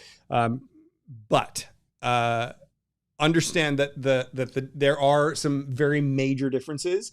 And if you want to write screenplays, it's about understanding what we're trying to achieve with the screenplay for the person that we're writing for. Okay. I feel like that last line that I said was vacuous. But anyway, I'm trying to read as well. Okay, so I'm going to skim. Budget. You guys are there. You guys are talking amongst yourselves, which I think is fantastic. Let's see. How can we Hollywood screenwriters, specifically Hollywood? So okay. So I just because we're on a solo run at the moment. Sola asks, how can I be a Hollywood screenwriter? Sola is 14. So Sola is trying to figure out how to be a Hollywood screenwriter. So specifically Hollywood. So Hollywood is, by the way, this is true for everyone. Hollywood is this much of an industry that's this big. So Hollywood is what everyone thinks of, but I would argue that there is vastly more opportunity outside Hollywood today than inside Hollywood. You can make more money outside Hollywood than inside Hollywood. And there are opportunities outside Hollywood that people are just barely starting to tap into at the moment, which is when they do, if we can do what we're trying to build here, we'll expand what people see as possible as well. If you look at the indie film world and particularly low and no budget film world, and you see some of the tactics that they use, and you start to realize that those tactics are scalable, there's far more possibility than just Hollywood. So when you're talking about Hollywood, you're talking about usually the studios in Los Angeles, that are headquartered in Los Angeles. So things like Warner Brothers and Paramount and Universal and Disney and that kind of thing, those kinds of places, who make a slate of films each year, usually at a pretty high budget level, because they have deals with large theater chains in the US and around the world to distribute their projects to multiplexes. So that's usually what we think of when we think of studio films, when we think of Hollywood. But there's a whole indie film scene that doesn't have guaranteed distribution yet, that often films are made for film festivals, or films are made kind of on spec, the way you would write a screenplay on spec. You make the film on spec, hoping that a distributor will like it enough to want to buy it and sell it to different territories around the world, or sell it to Netflix in some blanket deal, or even just sell it directly to consumer through advertising campaigns. There are more streaming outlets today than ever before. There are more. There's basically infinite number of ways to potentially sell a movie today. That Hollywood is, the way I see it, Hollywood is maybe like the apex of the industry, where because they work with the biggest budgets and because they have the biggest recognition, so all the biggest name talent wants to work on those kinds of projects and get paid the most to do so, and have the most guarantee of distribution. That's kind of where the people are attracted and the money goes, and where we focus our attention very often. But getting there, it means to actually be a Hollywood screenwriter means being able to compete at that level. There's only going to be 200 to 400 films or so made at the studio level each year. And there are a lot of great screenwriters who've been doing this for a very long time, who have experience writing those kinds of projects, who make big money each year working for studios, developing projects that don't end up getting made. And so have all those relationships. You're going to be competing with those people. So my belief, my opinion, is if you focus on that as your primary and first target, you're probably in for a little bit of disappointment, because you're competing with the very best and probably don't have the skill or experience to be able to directly compete with that level of person who has been successful at that type of screenwriting for an extended period of time. So my suggestion is to focus on the indie world, and to focus initially probably on even the lower budget indie world, to develop the skills, to get good at creating interesting stories, to get good at creating stories that can attract an audience a non-traditional way, right? A movie that goes into 4,000 screens in the Cineplex is going to be a little bit easier to market. Sure, they're going to spend a lot of money on it, but it's easier to market than a little indie film that's not going into any theaters, right? So your story, your scenes, the things that are going to be able to be trailer moments in your movie are going to need to be more important for the smaller things. So you're developing those skills, which become skills that will be very much in demand when you get to the higher budget levels and ultimately the studio level. So anyway, I just saw the time and realized that we're sort of going a little bit beyond what we would normally do. So I see there are more things in the chat. I'm going to just scroll real quick through them. I apologize, guys. I know you guys are talking amongst yourselves, and I think some things are occasionally thrown out towards me. And I appreciate that. And you guys are the best. And I'm so thankful to have you here. I run out of time every time I do this because I'm very long-winded. Hopefully, long-winded saying something of value, but I'll leave that for you to decide, and for whatever haters to hate on me if they want to. Okay, so, but I'm going to scroll through, just see, Jeff, put your contact details in the description so people can send you their stuff. I believe it's in there. thescreenwritingshow@gmail.com. I'm pretty sure I put that in there. If not, then it was in the previous version and it didn't get in this version, but it's thescreenwritingshow at gmail.com is the easiest way. Or join me at Fast Screenplay. That link is certainly in the description. Join me on the Weekend Screenwriting Workshop. That link is certainly in the description. If you haven't joined me in those things, you're missing out. They're both extraordinary. The weekend screenwriting workshop is to have the big picture, to understand all the major essentials in one binge-worthy weekend. There are exercises in there that help you understand these things. And we're also going to be doing updated versions of that weekend workshop to take it even further and refine it more and incorporate some of the feedback that we've had along the way. Fast screenplay is the major thing that I do. If you want to go all the way to the deal, fast screenplay will get you there. It will. It's designed to get you there. So if you get to the point where you go knock on doors and nobody will open the door and you go, geez, what do I do now? Fast screenplay tells you what to do at that point. If you get the interest and they go, I love this, and the option fizzles out, what do you do at that point? Fast screenplay tells you what to do at that point. So at every point along the way, I can't figure out how to find my best idea. It tells you what to do. I wrote my first draft. Now what do I do? It tells you what to do. I started rewriting, but I don't like what happened. It tells you what to do. So the whole point of it is to give you that path all the way to completion and ultimately, hopefully, to production, because we're going to be making films with people who complete that. So if you haven't done fast screenplay, if you haven't even looked at fast screenplay, I know I'm a broken record, but try it. Just check it out. See if you like how it works. Go to fastscreenplay.com and see what it's all about, because every time I think about what more can I do for you, I think I already did it with fast. So I'll do whatever you guys want me to do. I'll go further and build new things. But when that works, then it's kind of, well, I feel like we're building more things when we already have the mechanism to get us there. So Tobias says, hey, Jeff, I would like to join Weekend Show. So that's the Weekend Screenwriting Workshop. It's just called weekendscreenwriting.com. Just go there. There's a big, long page that I go into way too much detail about the backstory of it and what you're going to get with it and all that kind of stuff. It's a great way to sort of get up to speed quickly. Actually, let me see if I can. Here we go. It's this one. There you go. I built that last time. So, okay. Debbie says, I'm not a beginner, but I don't have a problem sitting through the process again. Well, then join me. But if you, Small Town Movie Critic. Hey, how you going? Fast Screenplay has changed how I write. I need testimonials.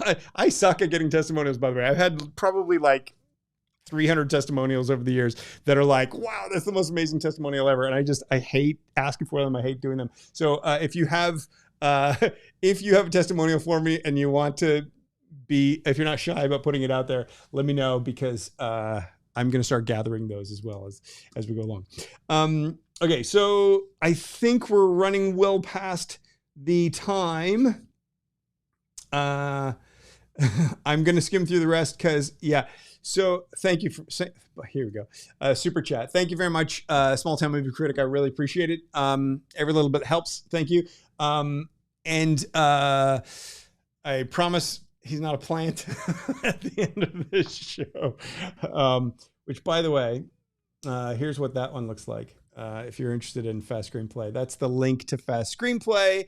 I will come up with better lower thirds and better graphics and stuff on future episodes of this stuff. Dimitri says, I'll send you my 124-page script thank you, but we can't. Anyway, so I have to run because I need to get out at this point. So, Craig, awesome. Yes. Me too. I love when new people stumble upon my stuff. I do hope that you will have a look around this channel. There's now over 100 hours worth of content for free on this channel that I believe anyway, that all of it's good. So have a look, explore, join us in the Weekend Screenwriting Workshop, join us in Fast Screenplay. I'm going to be creating something called Essential Screenwriting coming up.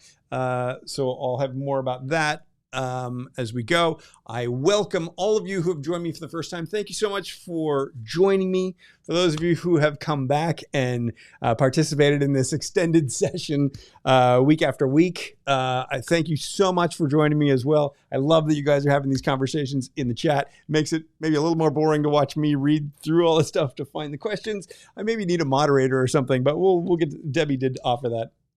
earlier on. Maybe we'll get to that at some point soon. Anyway, I do have to run, so I thank you so much for joining me.